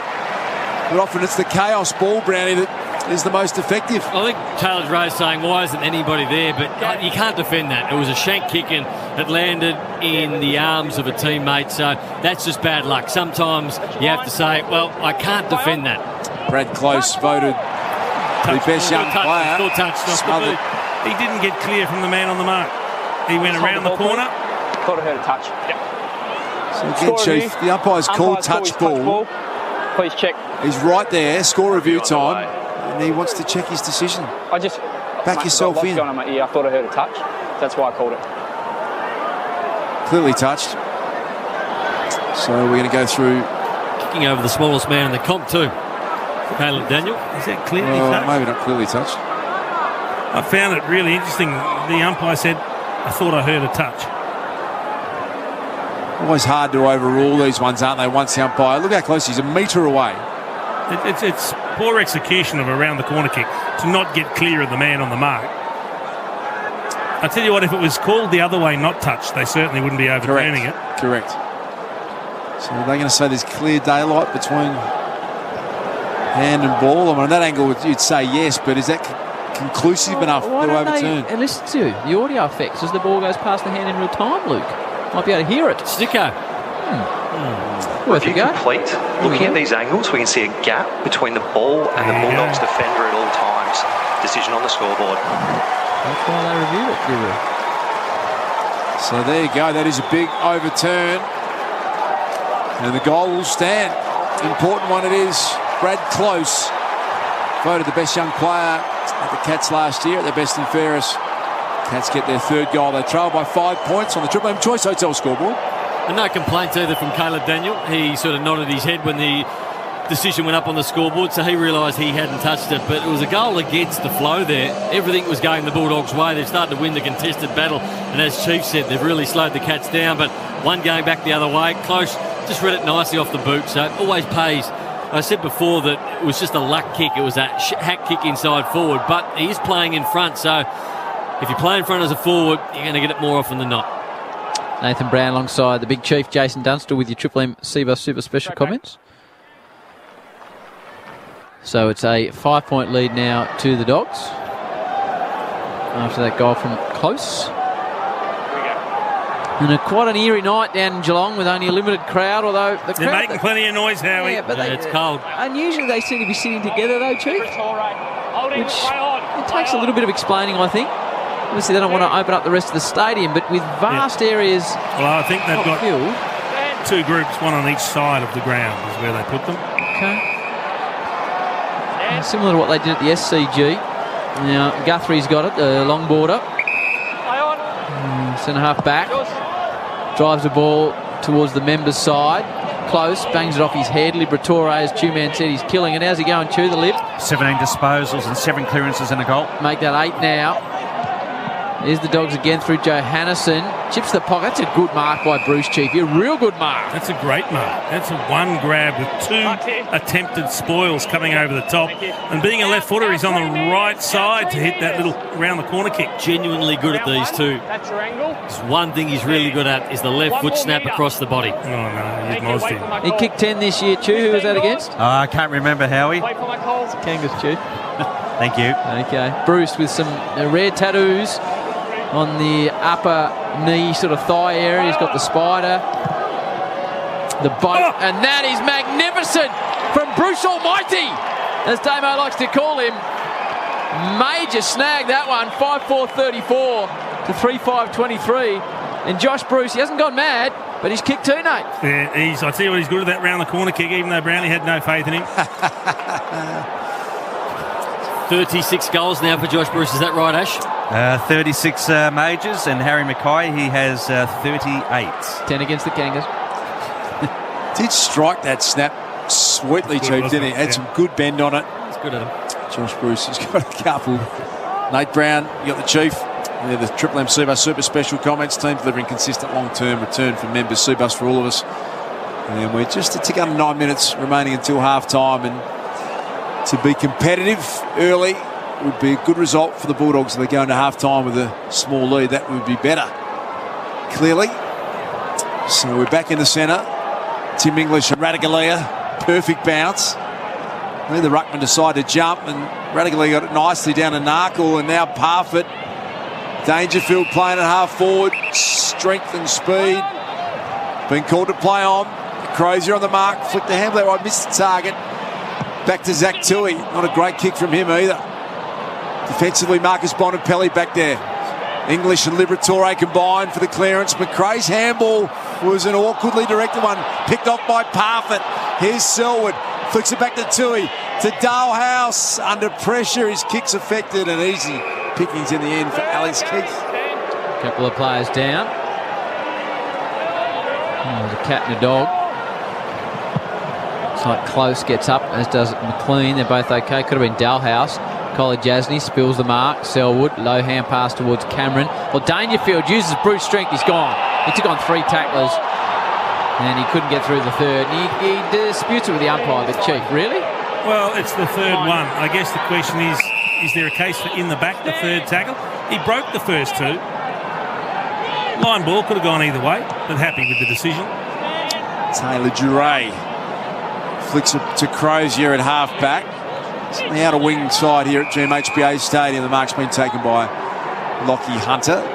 It's almost like Nathan Brown went down to the quarter-time huddle for the Bulldogs. So in the first quarter, they went inside 50 13 times and took 1 mark. This time, they've gone inside 7 times and taken 4 marks and changed the way they're entering their forward 50 with the footy. Another intercept mark for Tom Stewart. Chewy. Intercept mark number 6, Howie. That's on pace for world record, yes? Yes, it is. 10's a record. Who's that, Chewy? Stevie May, Talia. There's Daniel Talia and Liam Jones. Well, he's looking good there. Now the Cats attacking through the middle. Stewart, rare fumble. Another possession, though. He's up to 17 disposals. Henry's made a meal of it, though. Bontempelli just cruises down the outer side. A bit too much because Zach Tui's got him, and that's holding the ball. The old Bont went half to sleep there. Well, he had no one to kick to. There was no one ahead of him. That was the problem. He thought he could buy some time, but he underestimated how quickly Zach Tui was closing on him. Brilliant chase from Zach Tui. That's a huge play, isn't it? From the Irishman. Chasing down the champ, Bontempelli. 12th season for Zach Tui. He's only missed 10 games in 8 years. Just gives great service, doesn't he? Parfitt keeps it in. Here comes Dangerfield. Nice take, close look. Campbell Dalhouse. Beautiful build up. Lukey Dalhouse. They pay him to kick these goals. Missed. Oh, was Gary Rowan an option in the corridor, Brownie? Looks like he was. 10-point lead, 34-24. The way the Dogs, it was square at quarter time. You got 6 minutes till the major break. You'll hear Luke Darcy, Jason Dunstall, Nathan Brown with a nice big wrap of what we've seen in the first half. Tommy Brown with the news update. You get all that in the break. Relays around Australia. Stick with us. Bailey Smith driving ball to the outer flank. Buse comes back, gets a fist. Nice leap on him. Athletic type customer. Now Menengola. What's he up to, Chewy? Menengola is up to 13 touches. Now Isaac Smith bangs the ball forward. Opportunity for Rowan. Just took himself underneath the footy. Should have been a free kick to Bailey Dale. Got ridden around the head. Cameron from deep in the pocket of Hawkins. Kicked a goal every game this year. And adds to it again. The big Hawk bends it round the body, and she's back to a 4-point margin the way of the Dogs, 34-30. And the Hawk is on the board for the first time. Developing a good understanding, Cameron and Hawkins, in a short space of time. Up forward for the Cats. So the margin back to 4 points. 5:34 until half time, and it was a genuine no-look goal, that. Nate Brown just didn't even need such good goal sense. And he's another one of those players that kicks the ball around his body really well. What the Dogs didn't do well on that occasion, as we said, the Harvey Norman replay screen, was they had the ball at half back and they had the fast play, but it was a 2-on-1 up the field. The Cats had the 2, and Buse, as Howie said, athletically came in from the side, but they just need to have a look at the players in the middle who were unmarked and change direction. If they continue to go down the line like they did in the first quarter, they're going to get picked off. On that occasion, they had options in the middle, chose not to go there, went to the 2-on-1. The ball comes back with interest, and Tommy Hawkins kicked a nice one. Love his goal sense. Never looked at the goals at any stage. At any point, Chief. You normally have a little glance, don't you? Just to get a sense. Bearings there. Brilliantly done, Hawkins. Rattigalea, I like him in the ruck. Surges it forward. Hunter got rid of Isaac Smith. Caleb Daniel, they've won this one, but they've gone back to half back, and Crozier with a fumble. Cats pressure enormous. In comes Dangerfield. They're surging it forward. This time Dalhouse outside of the boot. Back-to-back goals. And the Cats are back in front. Brilliant play, Geelong. And they lead it by 2 points. Triple M Choice Hotel scoreboard. Is there anything extra in that celebration when he pats the chest, the logo on the jumper? Luke Dalhouse after kicking the goal when you're playing your old team, Brownie? I think there could be, Chief. I think there could be. I don't think he was happy with the way he exited that football club. 11 disposals this quarter and 1 goal for Luke Dalhouse. 159 metres gained. He's had a big term. Was that Duke's doing when he got the... I would have thought so. Had his fingerprints all over it. Not sure that I had anything to do with that, Chief. Just keep an eye out. I think he might be doing the double jumper, Luke Dalhouse. He definitely is doing the double jumper, Howard. Double jumper. It's a weird setup. Gardner limps off. Bob Jane T-marks. Tommy Brown. Yeah, Gardner just in front of me now, having some work done by Dr. Gary Zimmerman and the physio. They're just looking at his left leg. So I'll give you an update very, very shortly, but he's in a degree of pain, perhaps that upper shin lower knee area. So how got a theory? Good celebration. Yeah, it was. Good celebration. Theory on the double jumper. He's requested a long sleeve. There wasn't one. So with his number on it. So the property steward said, wear someone else. Wear someone else. Short sleeve over the top. The double jumper. I don't think many choose to go the double jumper, Howie, but he was obviously committed to the long sleeve. He said a few words as he pointed to the crowd as well after kicking the goal before pumping his chest. I'd love to know what those words were. I think it was aimed at Duke. Well, Rowan marks strongly inside 50 in front of Cordy. First time we've really seen Gaza who will line up from 50, and this man Cheevers a beautiful kick for goal. He's just about the best in the competition from the set shot. Push out, please. Push out, guys. Hurried snap out of the pack from Smith. Well, you got to play in front as a forward because that quick kick always drops short. Gary Rowan has a look at the clock. There's 4:29 on it before half-time. This will make it 3 in a row for the Cats and give them their game-high lead of 8 points if he can kicks it. He's a wonderful kick. That has gone right through the middle from Gazza Rowan. He gets his first, and the Cats 3 on the trot, up by 8. Triple M Choice Hotels score. A beautiful kick. He is a beautiful kick of the football. Probably just about the best set shot in the competition. But, Duke, you made mention of Radaglia, and you like him in the ruck. And I don't think his numbers would be that flash, but I think he's had a hand in every one of these 3 goals that the Cats have just kicked. His body work in the middle, his follow-up work, and doesn't get a lot of it, but I just think he's had a real impact in the last 5 minutes in particular and got the Cats back on track. The last 3 goals now, Geelong lead it by 8 points. Just flex their muscles a little bit. So you know they're always going to do it some stage down here at GMHBA Stadium. Gary Rowan. So he's having a career best year, Gary Rowan. He's been a good pickup. He's been a really good pickup for him. I mean, he's never been a big possession winner, but he kicks you a couple of goals every week, and that's incredibly important to be able to rely on that from one of your front 6 or 7 men. And having the third defender go to you now is huge for Gary Rowan. Back in the centre, Caleb Daniel won the clearance. It was an awkward bounce for all comers. Live ball to run. Here's Radaglia again. Flicks the handball out to Selwood. Going to pile on some more pressure here, the Cats. Scrubbed kick was headed towards the boundary line. This is going to be an interesting call for the umpire. And he's paid insufficient attempt. I mean, it went towards the boundary, but there was a Geelong player sprinting to try and get there who was only a couple of metres away. Dalhouse it was when it crossed the line. The umpire's a little bit braver with only 7,000 in the house, Howard. Still quite vociferous, though, the Cats fans. You like that one, didn't you, Nathan? I think you've been working on that one this week, haven't you? Let me make sure I said it the right way. Had the Oxford Dictionary out. What was your word last week? You had a good word last week. I've come to the theory, Chief, that I test the good word on a Friday night, then I roll it on the telly. I'm not prepared to roll it out again. What did you say? Vociferous. And it means? Quite noisy. A fair chance you'll hear that between the Suns and the Port Adelaide game tomorrow, I reckon, on the box. Now, Daniel, he's not going anywhere. I'd like to try it on radio first, Chief, to make sure I've got the right use of the word. There'll be a massive crowd at Gold Coast Port Adelaide. Yeah, but they could still be vociferous. Was it an efficacious last week, or do you say? That's a juddy word. It was, I'll think of it. I know, like Nath liked it. He's a man that likes to study words. Toby McLean got it to Crozier. High ball, challenging one. Oh, well played. Cody Waitman flashed in. Scott Leeds spreading out left and right. Josh Bruce won it. The kick wasn't great. Tried to hit Johannison. And it's going to go for a boundary throw-in. And the Cats fans are demanding leverage. It went through 4 players' legs. Got to love the way they get involved in the game down here at GMHBA Stadium. Harry. They're up because they've kicked the last 3 goals. The Cats still lead by 8 points. And they're working in an attacking area. 3 to go. First inside 50 for 12 minutes for the Bullies, this one. There you go. Whilst they've been in that attacking area, as the Chief said, Hannon tries to shrug the Selwood tackle. Menegola. And he gets it, Selwood. Not his best effort by foot. Wait, will get one high. Real high from Higgins. Probably too far out, Chief. Thanks, Sean. Big barrel. Needs to do better with his ball. He wasted the last one. He was looking. Wasted the last ball. That'd be in his mind. So he needs to either set this up or find a target. Well, hit a big barrel from 55. He sets up, but in the pocket. Not his best effort. It's easily spoiled away from Bruce. Never make the same mistake twice, which he just did. It's that defensive kick inside 50 again, Nate. Yeah, I don't think the Dogs do the defensive kick as much. I just think that's where Josh Bruce led. And I think once he led and that created the space, I think the kick was to the top of the square, which would have allowed English and maybe even Norton who are back there. So you've got a leader who takes the space out. You need to then kick it to the dangerous spot. Bontempelli trying to crash through. Menegola flicked the little handball to Buse. Real up and under job. Good mark, English. Back with the flight. Courageous effort.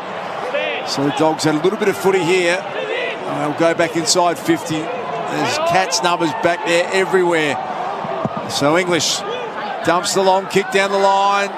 Bruce, second attempt. Norton in there at ground level, fighting hard for it.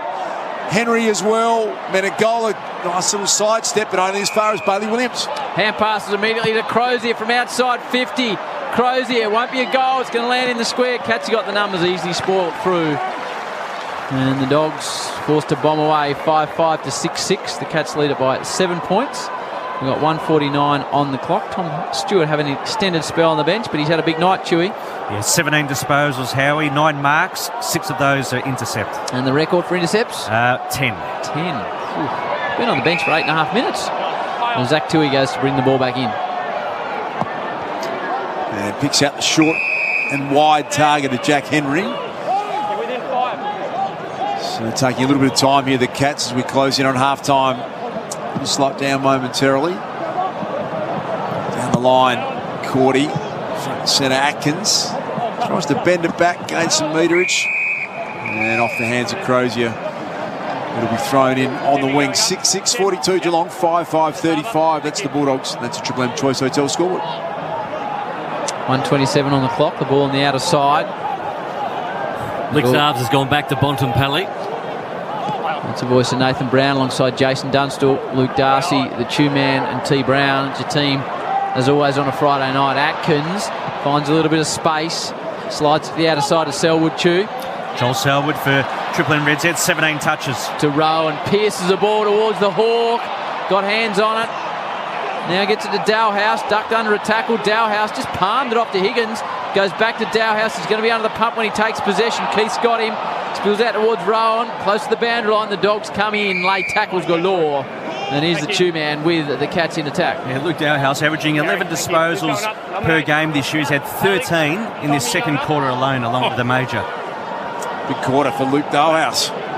Here's Caleb Daniel. Clearing kick. Now it's gone out of bounds on the full. They were claiming deliberate before it went out of bounds. 45 seconds on the clock. Look at this. Isaac Smith has to jump the fence and fetch the footy himself because there's no crowd in that part of the grandstand.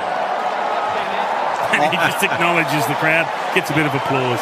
Always got a smile on his face, doesn't he, this man? Yeah. Fantastic conclusion to this side. Triple Premiership Hawk. Gains a bit of territory. Tops it up, 15 metres out. It's gone out the back. Jeremy Cameron tried to keep it in intelligently, and he did. Now, Bulldogs have got to work hard defensively. Alex Keith trying to handle it between some legs. And now it's gone over for a boundary throw, and we're down to 32 seconds. You're going all right, Chief, when you don't just play for one powerhouse club. You manage to time your run to play for two. Hold the meter. He's done well, Smithy, hasn't he? Oh, has he ever? He's got 3 at the Hawks. What he will have is a high percentage of victories in his career. Oh, my word, he could end up with 4, or who knows, he might 5 flags. Might do a couple of years at Richmond and finish it all off, as there's an ankle injury for Crozier. He went to kick the footy, and his actual ankle or foot, as he kicked it, hit somebody's hip, and that can hurt a lot. He's very sore at the moment. He's H. Crozier. He's working hard, try and get himself up and about. Oh, Cordy just got a whack in the head from the Hig. And then in the end, Duray will clear it, which is good for Dogs fans because there's only 10 seconds on the clock. We're going to run out of time here. You'd imagine there'll be no more scores unless something unusual happens. Norton a little bit nasty with the arm. And he's down himself, Aaron Norton. Crozier doesn't look good either. He's checking out the ankle. Tommy Brown will tell you all about that with Luke Darcy in the break.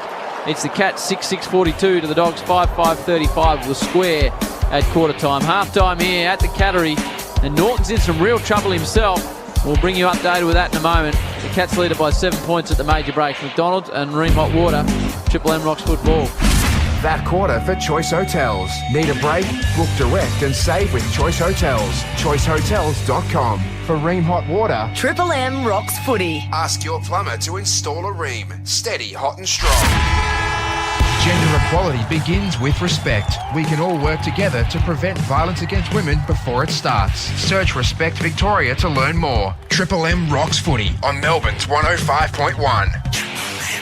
Triple M's the home of rock, sport and comedy. Now with Marty Sheargold for breakfast. I will take you to HR if it doesn't stop. Malloy, driving you home from 4. I'm on here. Game on. JB and Billy, the rush hour at 6. Billy's the funniest bloke going round. Fishless session. Hard to say that, Jen. It works for you. And Triple M rocks Melbourne all day at work. Every time I listen to Paul Kelly, I think of the MCG as Melbourne as it gets. It's cool to hear the old stuff like Goo Goo Dolls.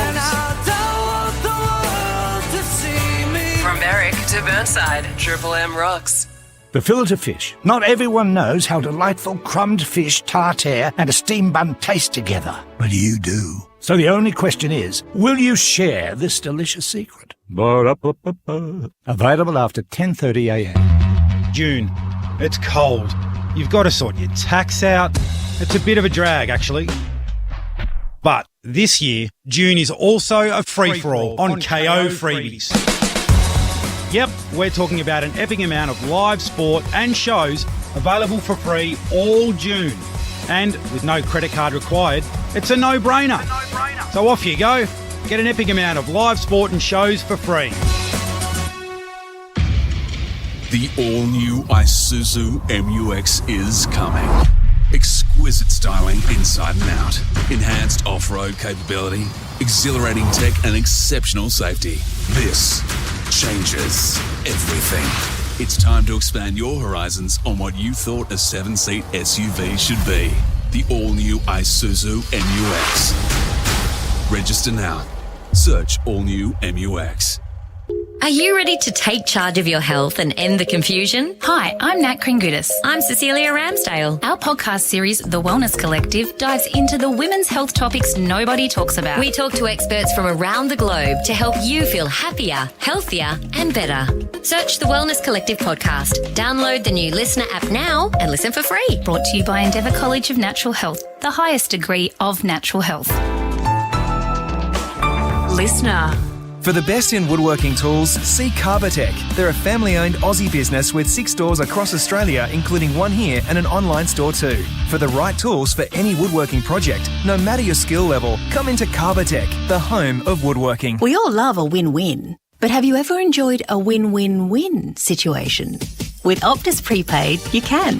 Recharge $40 or more on new or existing Optus prepaid plans and you get a choice of 3 instant rewards. Plus, double the data on selected plans. And you go in the weekly draw to win a massive $10,000 cash. Recharge today and win-win-win. Great value starts with yes. See our website for details. Ends 18 July 2021.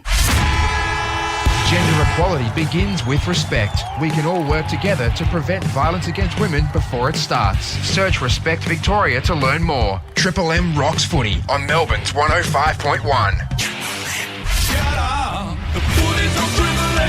Triple M rocks footy. This halftime break for X-Lock Tools and Accessories by Bosch. Extra fast, extra safe and extra easy. Half-time, GMHBA Stadium. It is the Cats leading by 7 points, 6-6-42.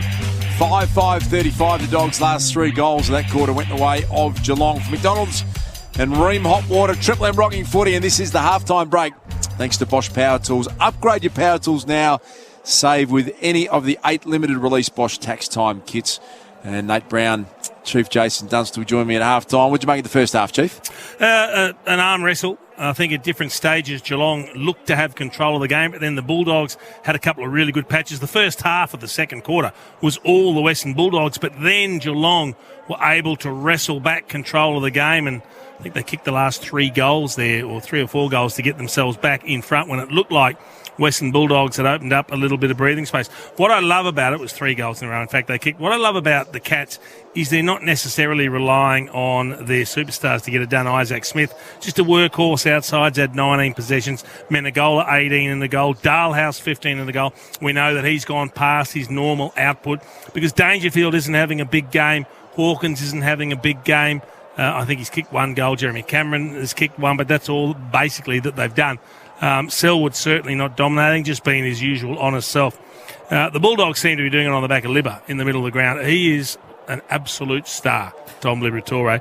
He's the contested possession. They got their nose in front, the Cats, but the big difference, Brownie, is uncontested possession.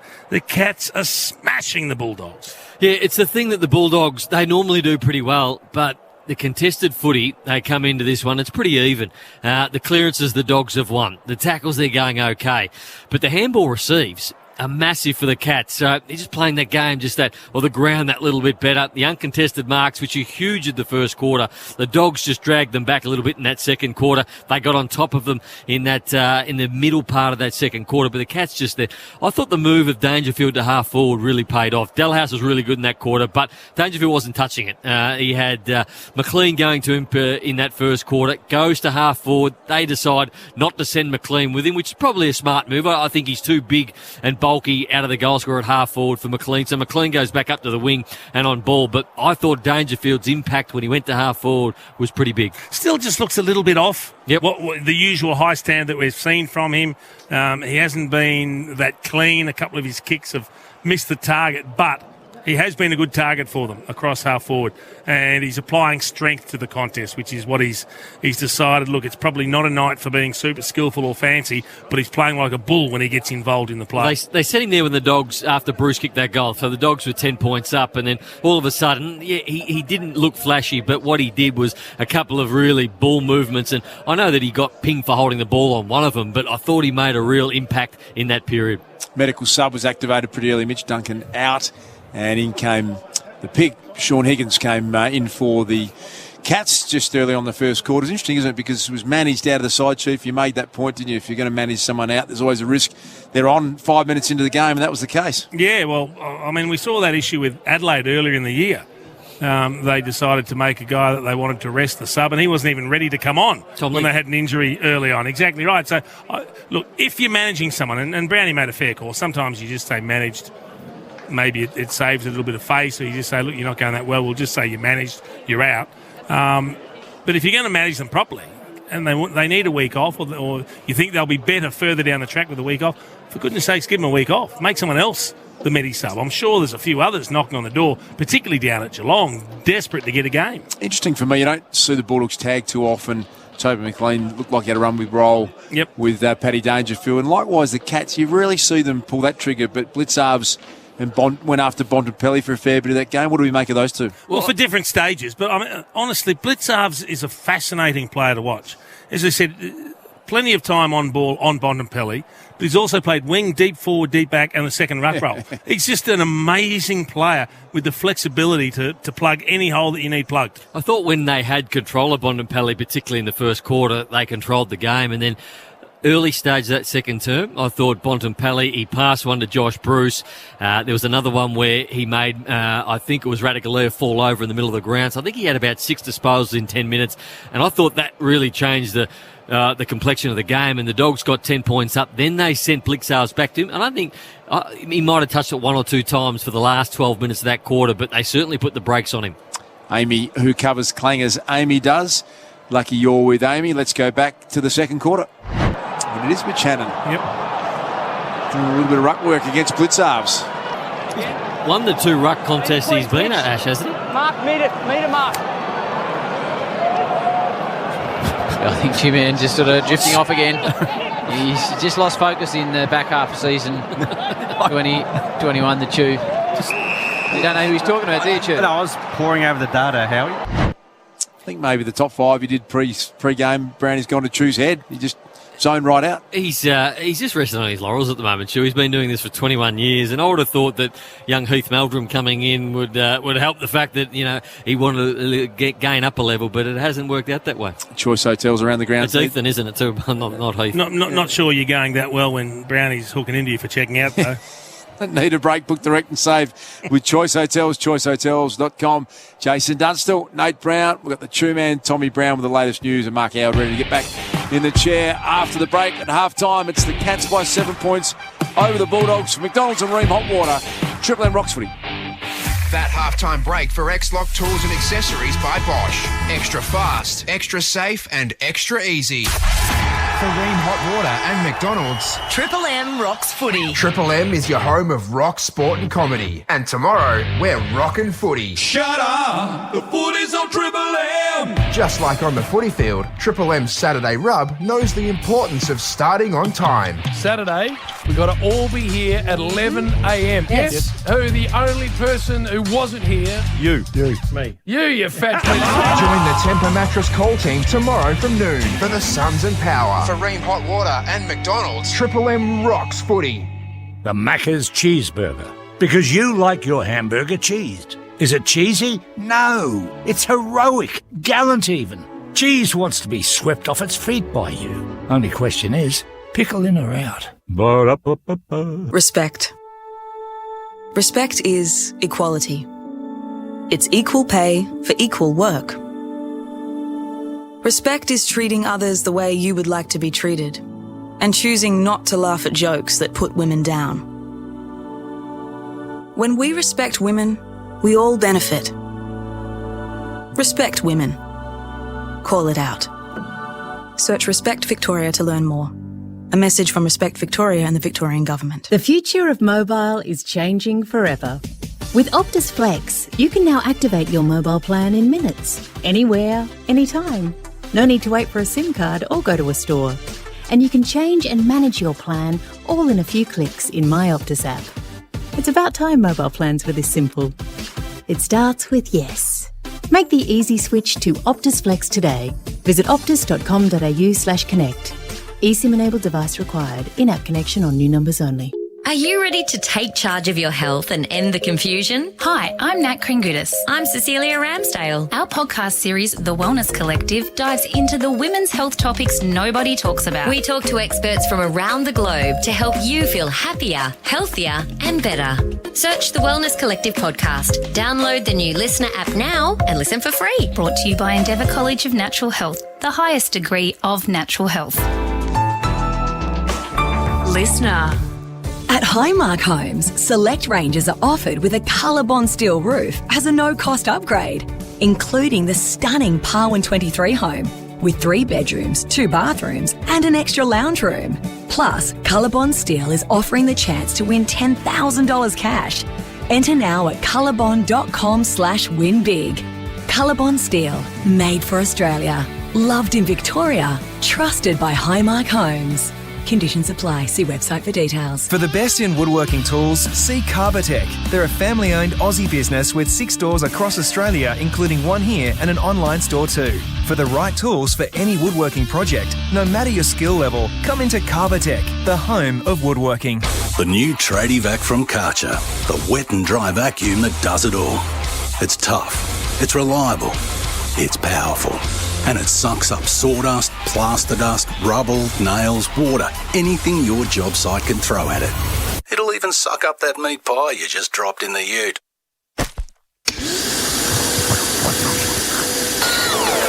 The all-new Karcher Tradie Vac, made for tradies. Check it out now at your local Bunnings warehouse. Triple M rocks footy. This quarter for IGA Liquor. Proudly local, proudly independent. All square in quarter time, and then the Dogs find themselves trailing by 7 at the halftime break after the Cats kicked the last 3 of the match. IGA Liquor, we've got you covered this footy season. Get your favourite spirits, beer and wine. Head to ijliquor.com.au to find your nearest store. IGA Liquor, proudly local, proudly independent. Why don't we go and have a chat to old mate Tommy Brown for Bob Jane and just see what's happening in the world of football and the 7-point plan that's coming out of potential presidents out of Collingwood. Anything on that, Tommy?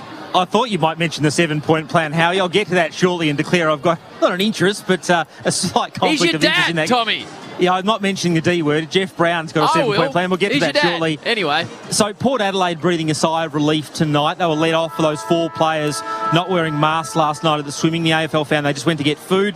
They could have put the masks on quicker, but the AFL's basically just issued a competition-wide warning. So Port Adelaide not copping the $50,000 fine that Adelaide copped a couple of weeks ago. That was mainly because Adelaide didn't fess up to the AFL earlier in the week, and I think some of the officials weren't wearing the masks as well. I'm not sure the players had much at fault there. Steve Hocking obviously spoke this afternoon on the AFL tribunal case of the century, it's been called. McKay, he welcomed the decision, defended the decision to send it to the tribunal, and promised that they wouldn't hesitate to take action to protect players in the future. The AFL obviously consider a rule change there at the end of the season. David Teague spoke today welcoming the review at Carlton. Obviously very thankful that Mackay signed during the week. Cripps is next in their sight. There's still some outstanding issues, I understand, on that contract. I think Cripps will sign, don't get me wrong. Having said that, I think Carlton would want to start playing some better football. I know they haven't been winning by huge losing by huge margins. But they wouldn't want to go 4-9 this weekend against the Giants with Teague, I think, subject to part of that football review. So I still think it's an interesting situation at Carlton. You still hear murmurings of some player discontent with Teague in some sections of the playing group. I know that occurs at most clubs if you sound out lots of different players. And there could be some board issues there at the end of the year if the review's not comprehensive. So it's going to be interesting to see what happens there. And you're right, Howie, I will get to the 7-point plan. Jeff Brown releasing 7 points today in regards to why he thinks Collingwood has failed in recent years. He's intent on obviously becoming president. There's another group organising that petition at the moment after David Hatley handed the reins over on that front during the week. So it's all happening at Collingwood, it'll be fair to say, Howie. I think it's going to keep heating up over coming weeks. I know Tony Shaw came out tonight and said there'd been some dialogue there with the Brown camp and that he supported Dad. So, well, in effect, thought that Jeff Brown would win that election. Full disclosure, Howie, full conflict on that. I'm just telling you the facts. Tommy, I won't ask you any questions. You're handling it beautifully. He is your father. And good luck to you and him and the entire Brown entourage. Thank you, Tommy. Now, Thanks, Howie. What about the headline we just saw rolling along the ticker tape on Fox there? Extraordinary. It said... what did it say? Son of Luke Darcy bound for Bulldogs. That's exactly what it said. And there was vision of him playing, and there was a shot of... No, there wasn't a shot of Darcy in the back. Put your headset on, mate. Don't be shy. I know it's a tough one for Tommy, but you can tell us about how your young bloke's going. You're obviously I didn't proud see of that. you and Beck. No, they just... Ralphie... You know a lot more than you're letting on. Well, Ralphie just put a bit of a news headline on Fox. I'm looking forward actually going to watch him play for the first time. I haven't seen him play for 18 months. It just hasn't worked out. Where's he up again? They're at playing the Northern Knights. He plays for the Oakley Chargers, so they play at 10:30 tomorrow. And I believe you're allowed to go if you're the parent. I don't think there's spectators allowed. So I'm looking forward to it. She's a big fella. How much has he grown since last time we spoke? Mate, he's a huge unit. In fact, I had the measuring tape out the other day. And, as your kids, you've got him marked out. Yes. Geez, when he was about 14, I had him covered still at 15. And now he's a long, long way past me. So how tall is he? I think we had him down at the start of the year, 203.5 centimetres. I think if I'm accurate for measuring this week, because he wanted to be measured, he was about 205, I think. 205. And what were you? What? 197, Chief, yeah. Wow. And is he a big, strong lad, or is he a skinny bloke he's like wiry. you? He's wiry. He's probably 30 kilos heavier than you, Howie. But, It'll take a while to fill out one. It will. No, that's young, that size. You're going to take a fair while to develop. But he loves it, Howie. With the whole COVID, etc., him and his age group just haven't had the opportunity to play much footy, have they? And they were nervous. If that's what you love doing and you miss a whole year and then the world says, hey, you're going to start and stop and maybe not get some games in. So it's only a handful of games in 2 years for that cohort. He's played 5 or 6 games in a long, long time, so and grown an enormous amount. So, look, he's pretty passionate. There are some players, Howie, that would be absolutely flat because those that maybe hadn't quite developed a couple of years ago that didn't have their names up there in front of selectors were desperate to have a big year last year or a big year this year to put their names up ahead of the draft and show everyone what they can do. They just had to sit and wait. Yeah. It's been so tough. Temperament does the young man have? Because obviously Beck's a beautiful lady and she's got a great temperament to put up with you, calm, probably the class of the family, let's be honest. Centred. Fortunately, he falls a bit more to his mother's side, I think. Yeah. He's got a fairly low pulse rate. Well, good luck to him. Tommy Brown, you got an update on Darcy's young fella? Yeah, just an update there. The Bulldogs denied this story, but I think it was Sam Edmund that reported a couple of weeks ago that Jamara could possibly get traded in the future because Sam Darcy was ready to come in and assume that big role in the Bulldogs forward line. So they're going to have an abundance of riches up forward from a tall perspective. So that was a little story bubbling away about a week ago, but I don't think you trade Jamara and Sam will be a beauty. Oh, that's fantastic. Well, good luck to him and good luck to the family. And if it all works out the right way, we will get him on the Friday huddle and... You won't give him much, Harry. No, right. I just thought. Okay. Well, good luck to him. Bob Jane teammates, Tommy Brown. Yeah, Aaron Norton out for the night with ribs. Mitch Wallace has been activated, so a big story there as far as the Bulldogs. Norton out. So Norton out. We saw it right on half-time. Good to see Mitch Wallace out there, not under these circumstances, though, Chief. It didn't look much, and it was right on the half-time siren, wasn't it? It didn't, but it's an opportunity now for Mitch Wallace, who I'm sure will be getting interest from other clubs because he hasn't been able to get that regular game with the Bulldogs. Yeah, we know the Cats lost Mitch Duncan early, so I guess it evens it up to a small degree. Joel Selwood wins a hold the ball decision, and he's going to send the Cats inside forward 50. So the big story just said, good hands, Dangerfield. He's just been brewing for something like that big contested mark in front of Bailey Dale, and this would be great for Paddy Dangerfield. And that's, I guess this is what you're talking about, Brownie. Move him to half forward. He's not getting one of the premier defenders on him. He's getting more a utility type, and we know he can actually play like a key position forward. All of a sudden you're getting the fourth defender, aren't you? Because obviously Jeremy Cameron takes one, Tom Hawkins, Gary Rowan, and if you're the fourth banana and you're Patrick Dangerfield, you'd be pretty excited. Pretty exciting for Cats fans all around and have this man back. Launches a long, high, searching shot at goal and just dragged it across the face a little bit. So 6-7-43. The Dogs 5-5-35. And that is all on the Triple M IG Liquor scoreboard. It's the glaring weakness in his game, Danger, isn't it? His inability to convert, in particular from set shots. What's he had, Ash? His career set shots, Jason, 59%. Crozier off half back. He's recovered from that ankle. He's just kicked it straight to Gary Rowan. This is trouble. Gary now looks for a target inside 50. Has his choice. Dangerfield drops a chesty. You can't believe what you're seeing. Spills out, and Bailey Smith should clear for the Dogs. And they do. Extraordinary passage of play. Now Bailey Dale hits a target. That's McLean. That's an uncontested chest mark. It's bounced off his chest. Crozier links up. Liberatore was huge in the first half. Caleb Daniel under some good Cats pressure to Bailey Smith. Wobbling kick. Easy pickings back there for Zach Tui. They've broken down pretty regularly across half forward. Now this is close. Sideways to Rowan, who's won a fair bit of ball at half back. Pushed up high to Guthrie. And now we've got the hard-running Isaac Smith. Lead was on from Dangerfield. Out the back, Hawkins. Time for a bit of think music. Sets it up to Narkle, but McLean came in. Picked up by Parfitt. It's almost like it's in slow motion, this game, all of a sudden. And Gardner's juggled the mark. And it'll either be a rush behind or the mark will be paid. Going to get the score review on that one. Made a hash of that in the Cats. Should have been a goal. Call is no score and a mark. Please confirm. Review underway. Does he get the second grab before it fully crosses? It looks like he does, Brownie. From the first angle it does, Chief, and we're just watching the score review, and he looks like he's just taken that nicely. He walked off after he gave the umpire the ball, Gardner, so he might need to get back there quick, smart, and take this kick. Review complete. Looking at these angles, we can see the ball is controlled before crossing the back of the goal line. Decision on the scoreboard. Just on the line. Good to see Nate sounding sharp this second half. He's on it. He's bounced back. He's right on it, Nate, and it's no score. So 43-35. So the ball will be brought back in by Ryan Gardner. Tough kick out here. He just goes very short, knows the ground. Played down in Geelong in the VFL. Crozier clearing ball. Out the back is English. Now spills out to the long-haired Cat in Cody Waitman. Mopped up by Guthrie. He has the dreadlock. Back to Tui. They've seen an option on the outer side, and that's Menegola. Got the overlap kick on to close. Been able to work the loose man all the way down here. Isaac Smith just glides across the turf. Does this man? It takes a bit of time, so the Dogs get some numbers back. Isaac wobbles one deep in the forward line. Narkle again. They're queued up. Narkle with a little Dunhagen. Then he had a fresh air swing. He missed it with a handball. Actually missed the ball when he tried to handball it. Play on's the call. Menegola scrambles it forward. Narkle back in there. Bailey Smith wraps him up. It's bizarre.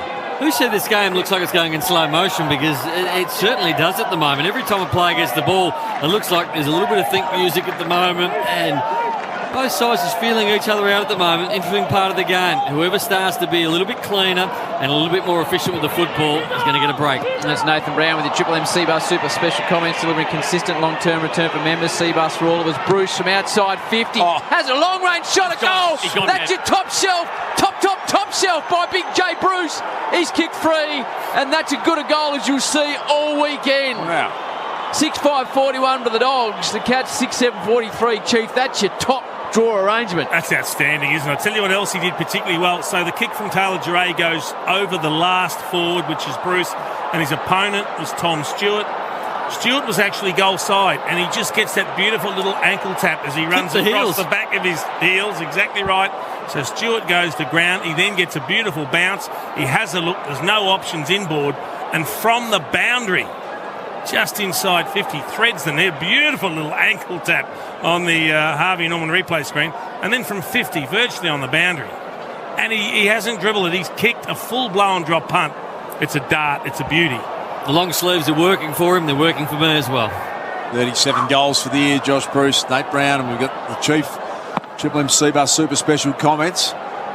Radicalea, Liberatore and Bontempelli working hard. Nice tackle, Blitzarves, who Nate and Chief have told you has been tracking Marcus Bontempelli. Cody Waitman getting a little bit of work done there, Tommy Brown. They'll keep a close eye on it. He's just getting some work done on his left-hand leg, so I'm just keeping a close eye on Waitman. Dr. Gary Zimmerman was overseeing that, but I think he's okay. His left-hand leg, Tommy. For Bob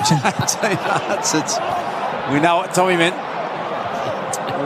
All over it, as always. Bailey Dale unloads a long bomb. Josh Bruce out the back.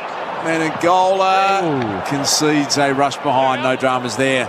So back to just a 1-point ball game in favour of the Cats on the Triple M IJ League scoreboard. You can't get away with much on the Friday night program, can you? No, and it gets replayed next week. Every other station tries to just say it didn't happen, and we replay it, Nathan. That's what you get. Left-hand league. Yeah. In his defence, some legs are ambidextrous, aren't they?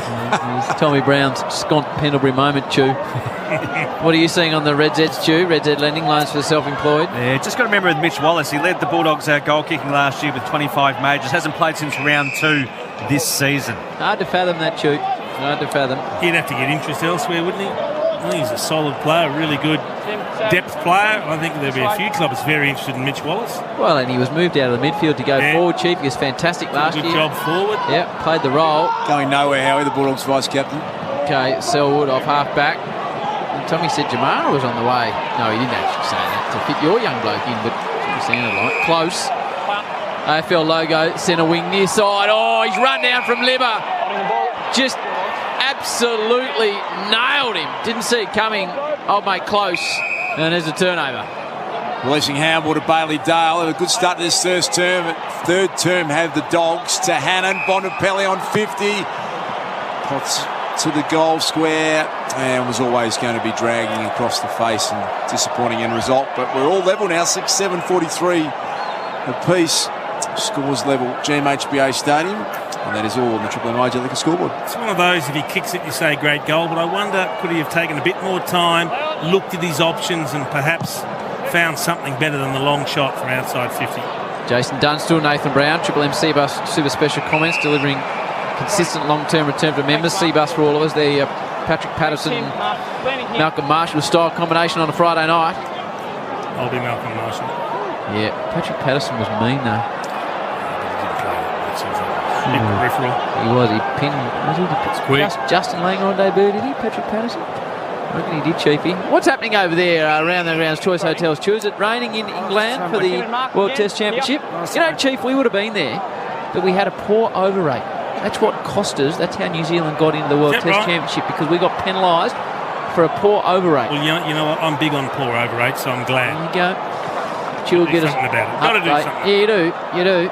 Kept the Aussies out of the World Test Championship as the ball is on the outer side. High ball, tough to mark. Rowan does a fair attempt at it, stays in play. Gary Rowan goes a second time. Selwood looks to the boundary line. What's happening to Rain? Still have the rain delay, Howie, for Red Z. Okay, so they haven't had a start there. Triple M IJ Liquor scoreboard. IJ Liquor proudly local, proudly independent. Sees all square after the Cats, led by 7 points at half-time, does. The Bulldogs, including Jack McRae, just had a little go verbally at Joel Selwood playing for a free kick. Holding, Geelong. Cats free kick. Blitzarves had his arm held. Signalled to the umpire that was the case. Just off the side of the boot slightly for the blitz, and it might favour Lockie Hunter. Johannesson just to get rolling quickly. It's well covered initially by Stewart, so the mark goes short to Johannesson. He's right in front of the interchange race, centre wing here at GMHBA Stadium. Goes down the line. Bontempelli in front, worked well to get it down. Mitch Wallace, great to see him back out there. Hannon's kick, now Isaac Smith defending. Got an awkward bounce, opens the door. Bruce hands it, Anthony Scott, and the Dogs hit the front, kicked the first 2 goals of the second half. And they are enjoying that, the handful of Dogs fans that have found their way into GMHBA Stadium on the Triple M IJ League scoreboard. It's the Bulldogs by 6 points. He got an awkward bounce, as you said, Duke, Isaac Smith, but I didn't think he handled the bounce of the ball as well as he would have liked. He needed to go with two hands, or he needed to swat the ball away and clear the area. What Isaac Smith did do was put one hand up, and it was just in the end, a half-bake effort, and the ball came to ground level. Then he was out of the contest. Then there was two Bulldogs at ground level, and they were able to kick a pretty easy goal. But if Isaac Smith had his time over again, I think he'd like to have tried to take possession of the ball or cleared the area. He just didn't really do anything in the end. Geez, you're harsh on him. He worked really hard to get back there defensively, trying to give them something on the last line, gets a bad bounce, and you're into him. That was a poor effort, Jeff. He does a segment on Sundays called Deflate Nate, and he really likes to really bring some negativity. Load the gun up, does he, Nate? He does. Deflate Nate. Duck does a pump up with the duck, and then Nate just brings it real back to earth. Smith battling with Smith. Duck does that much research on it that I have to give him his one positive of the week as well as my negative. The Duck, always well researched, the Duck, prepared, spends a lot of time during the week working on his radio craft. As the ball comes forward towards Cameron, hitting it is Higgins, looping hand pass, finds Parfitt, put it in your book, Brandon Parfitt, goal Cats! All square again, 7-7 apiece, nice affair this one on your Friday night, Triple M IJ Liquor scoreboard style, IJ Liquor proudly local, proudly independent. I'm glad he finally got back to Shawnee Higgins, Brandon Parfitt. It just rubs me the wrong way when players get a big Joe the Goose, a handball, you run into an open goal, and then you're off raising the arms to the crowd celebrating about how good you are, instead of thinking, well, maybe the bloke that just gave me the goal and put it on a platter for me might have had something to do with it. But in the end, he eventually walked past him and gave him a little high five, which was nice. But it was just Dangerfield went with a barrel from half back, threw it on the boot, got it down quickly. A good contest in the air from Jeremy Cameron. Some class out there, isn't it? We'll see Sean Higgins as the medical sub a couple of times in All-Australian, two best and fairest in back-to-back years at the Kangaroos. Have loaded up this side, haven't they, with talent everywhere. Sean Higgins, an A-grader, no doubt about it. Caleb Daniel in the centre bounce. You don't see him in many centre bounces. Nice hands from McRae. Liberatore, well done. Parfitt, he managed to just get a body on Liberatore. It affected the kick. They were going to the goal square, and Parfitt says, what about incorrect disposal? Thanks. That's not a rule anymore. Maybe he got the slightest nick on the Sharon Howie, in fairness to the umpire. Just got a touch on it. On the Triple M Harvey Norman replay screen lever, get a bonus gift card up to a big $1,000 at Harvey Norman when you buy an interest-free. Conditions apply. What are you seeing on the Reds' edge, Chewy? Geelong have a very good record in third quarters. They've won 10. Bulldogs only 4 this year. Geelong inside 50 off Close's boot. Cordy's going to be under pressure. Rowan picks his pocket. Neither can really get a handle on it. Close arrives on the scene. Dowhouse gets a clever little boot in. Boundary line wins out of side. I reckon he would have been nervous. Zane Cordy screaming back with Gary Rowan closing in very, very quickly. And then about 6 players, 3 from each team, all overran the footy. Jason Dunstall, Nate Brown, Triple M Super special comments where about 12 minutes remaining this third term. Scores level, GMHBA Stadium. It's second versus third. Ryan Gardner just was able to put the clamps there on Close. As we have a look at Tom Hawkins, who's going to take the ruck, and he's already signalling what he's going to do. He's hacked it out of mid-air, kicked it beautifully to the goal square. Bailey Williams did a good job in the end to fist it through, but he almost signalled that, Tom Hawkins. I tell you what, he's so strong, though, one-on-one. They've elected to go with the defender Alex Keith in the ruck on him, and I reckon just about every single contest he's pushed Keith out of the way and had access to the footy. 1 point lead to the Cats on the Triple M IJ Liquor scoreboard. IJ Liquor, proudly local, proudly independent. You'd imagine he pressed some serious steel. T. Hawkins in the gym. Little slider, finds Mitch Wallace. Chew into the game. Second touch.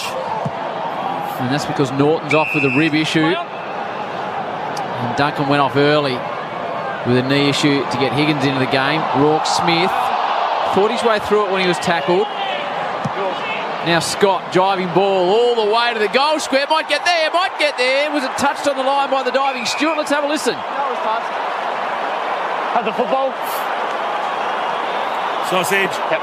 Oh no, touched. Touched. Good What a effort by great Stewart. effort. Score at review. full stretch, Chief. At full length. Can we please check that the ball dived full length and got fingers on it as it's crossing the goal line. Umpires called it a goal. Outstanding Looking at this effort. angle, we can see the ball is touched That's before desperation, crossing the back of the Chiefy. goal line. He's a star, Tom Stewart, isn't he? And imagine the score review will show up behind. That's the way the players are setting up. Indeed it does. Well done, Tom Stewart. What's his night involved, Choochies? He had a big start with those intercept marks. He did. He's 18 disposals, 9 marks, 6 of those intercept. So he slowed down on his case for the most intercepts of 10. Spot on, Howie. Is he in the conversation as their most important player, Chief? It's got to be one of. It's got to be one of. I don't know about the most important, but certainly one of, Brownie. Fairly lukewarm response there from the Chief, wasn't it? I'm just wondering who would be their most important player if he's not at this stage of his career and what he offers. Yeah. I think Tommy Hawkins is an incredibly important player. Getting a bit of an understanding the Chief doesn't rate defenders. No, I've just pumped him up. Are you disagreeing with the Chief, mate? Pumping him up all night, all of a sudden. I just said he's in the top few. Bit of a deflate Nate moment that was from Chief. Word. Here is Dangerfield looking for Radicalea back there. Caught. He wanted the boundary line, but stays in momentarily. Well done, close. Bailey Williams, Radicalea, and it'll be thrown in. Scores level 7-8-50 apiece. About 15 around from the Cats' goal. And we're at the halfway mark of the third term for McDonald's and Ream Hot Water. Triple M Rocks footy. All square, 7-8 apiece. Triple M IJ Liquor scoreboard. IJ Liquor, proudly local, proudly independent. Nice one down there in Barwon Heads. Hawkins, double-handed towards Close, off the ground. He missed it. He missed it, old Closey. And now Crozier. Caleb Daniel. Off half-back. Tight on the boundary line, and that's where it goes. Just an update on Chief_Dunstall. Our man on Instagram, he's up to 32,000. 32,000. Yeah, check it out. It was a nice. I reckon, Howie, if he posts a picture of his boil, he'll get to 60,000 by the end of the week. That's how. I might actually open up a Tone account. Billy Boyle opening up account. How good would that be? It was a nice post this week, Chief. You're dressed in army gear with a gun and doing some physical training, like you're off to Puckapunyal. I don't know where that came from. Has it helped your dating? Yeah. He's an official influencer, isn't it, Chief? That's a good question. We might save that one. Has it helped your dating for next week on the hunt? We might, I think. Ball not going anywhere. You're not missing anything. It's 7-8 apiece. And it's going the way of Liberatore, Chew, for the Red Zeds. Yeah, number 1 ranked player, 22 possessions coming up, 17 contested. Imagine if we live stream the Chief on a date. Oh, Missed an opportunity to give the hand pass there. That could have been really easy. Quick ball movement forward for the Dogs. You have some good ideas, Nate, but that is your top drawer. It'll break the internet, as they say. Here's McRae. English the target. Second attempt. Cody Waitman got boot to ball. Bontempelli. Can he get a handle on it? Flicks it over the top. Scott shins it through.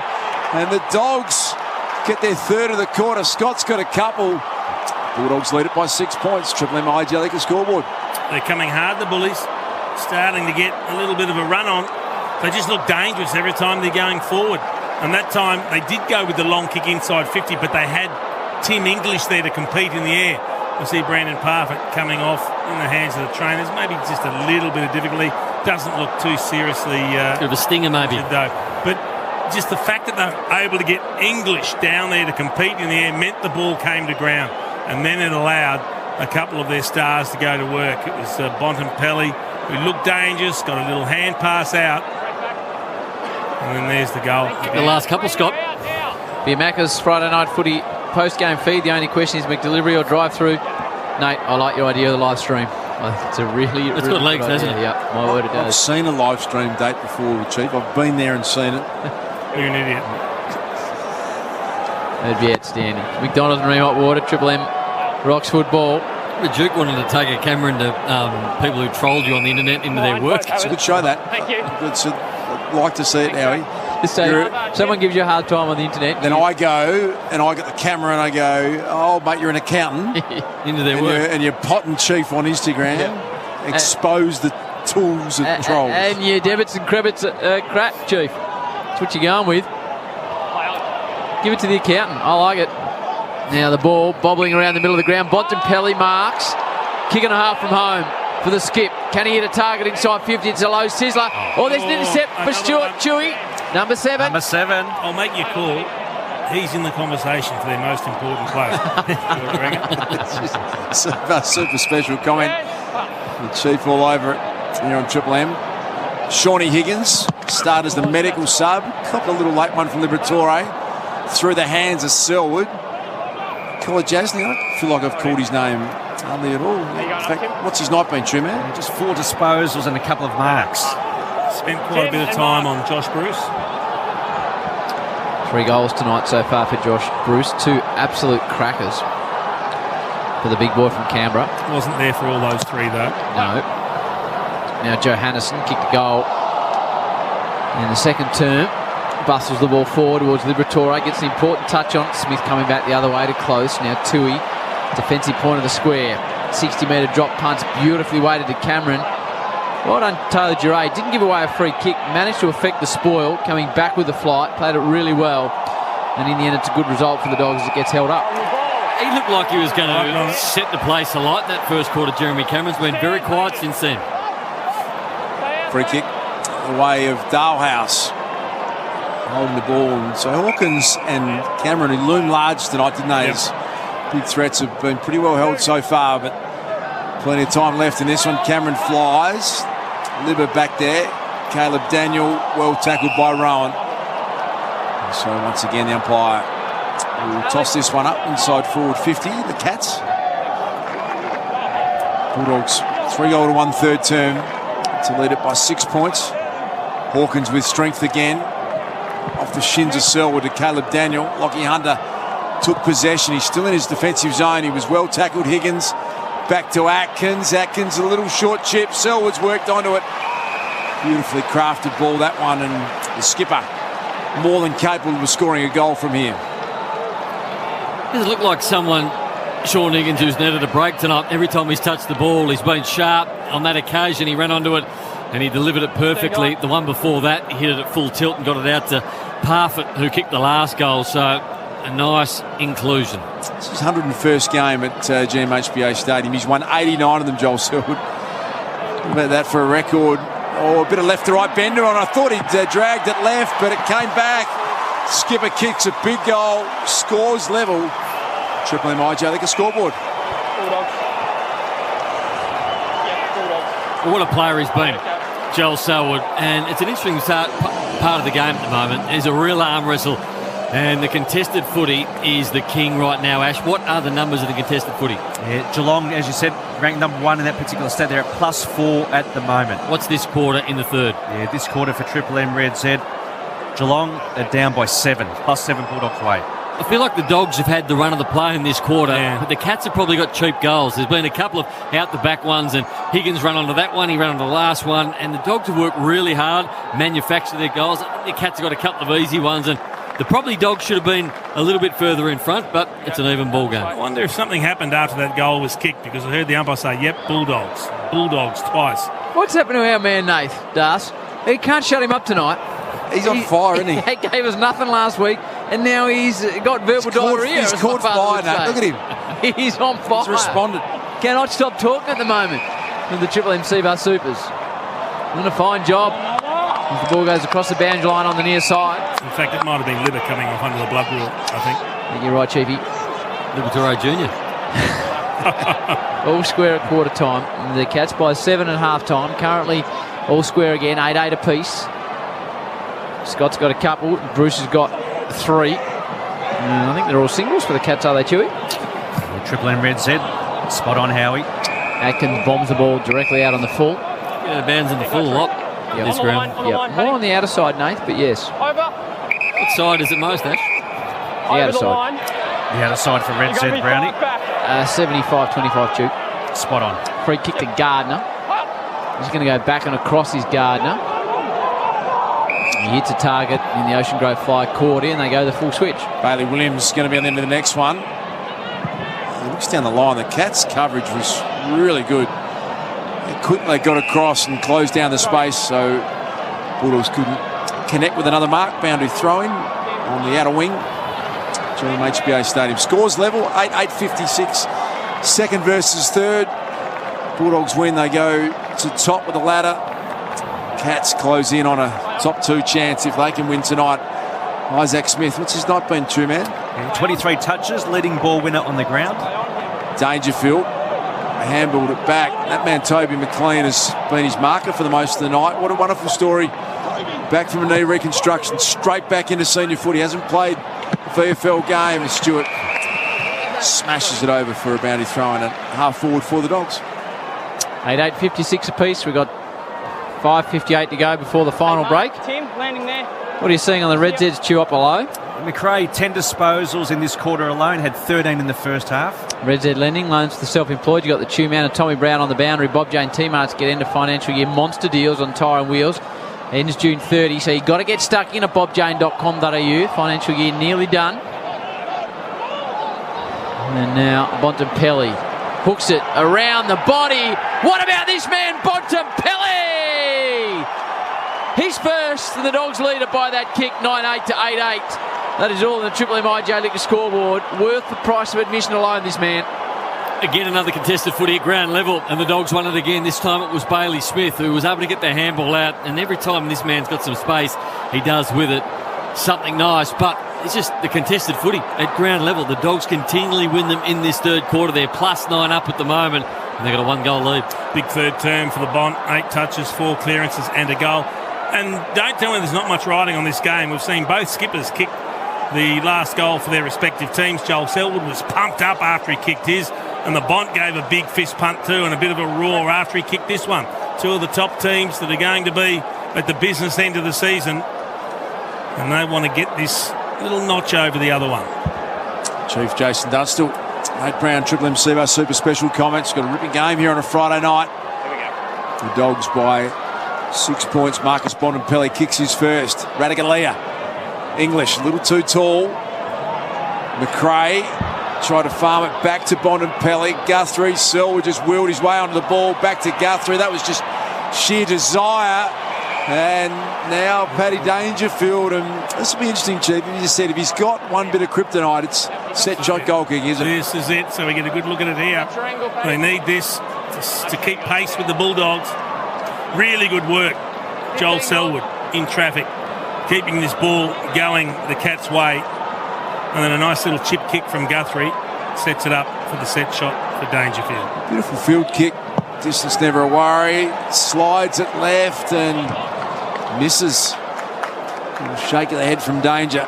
Tell us about his set shot. It just doesn't look like he has any sort of routine. He's kicks by feel, if that makes sense. He just has half a dozen paces and puts the boot into it, but just to me doesn't look like this methodology about his goal kicking. I could be wrong, of course, and I apologise if he's working to a routine. He may well be doing that, just doesn't look like it. What's his overall numbers in front of goal, Chewy? We'll get those Red Zeds when you get a moment. Now that's a nice delayed hand pass from Hunter to Duray. Here comes Bruce from the back. Big fist on the footy. Colin Jasny caught by Bruce. Thank you. We'll get those figures on. We'll get them. His career set shot for Dangerfield is 59%, Howie. 59%. Yeah. What's league average, Chewy? League average is about 61, 62. Okay. Yep. What was the Chief at?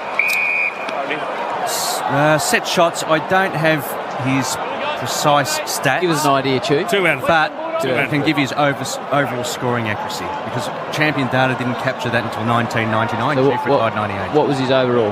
Yes, I'll come back to you very shortly. Stick mine up way out of 2, Chief. Sorry, Chew Man. Generally a very good set shot kid now. Were you? Yep.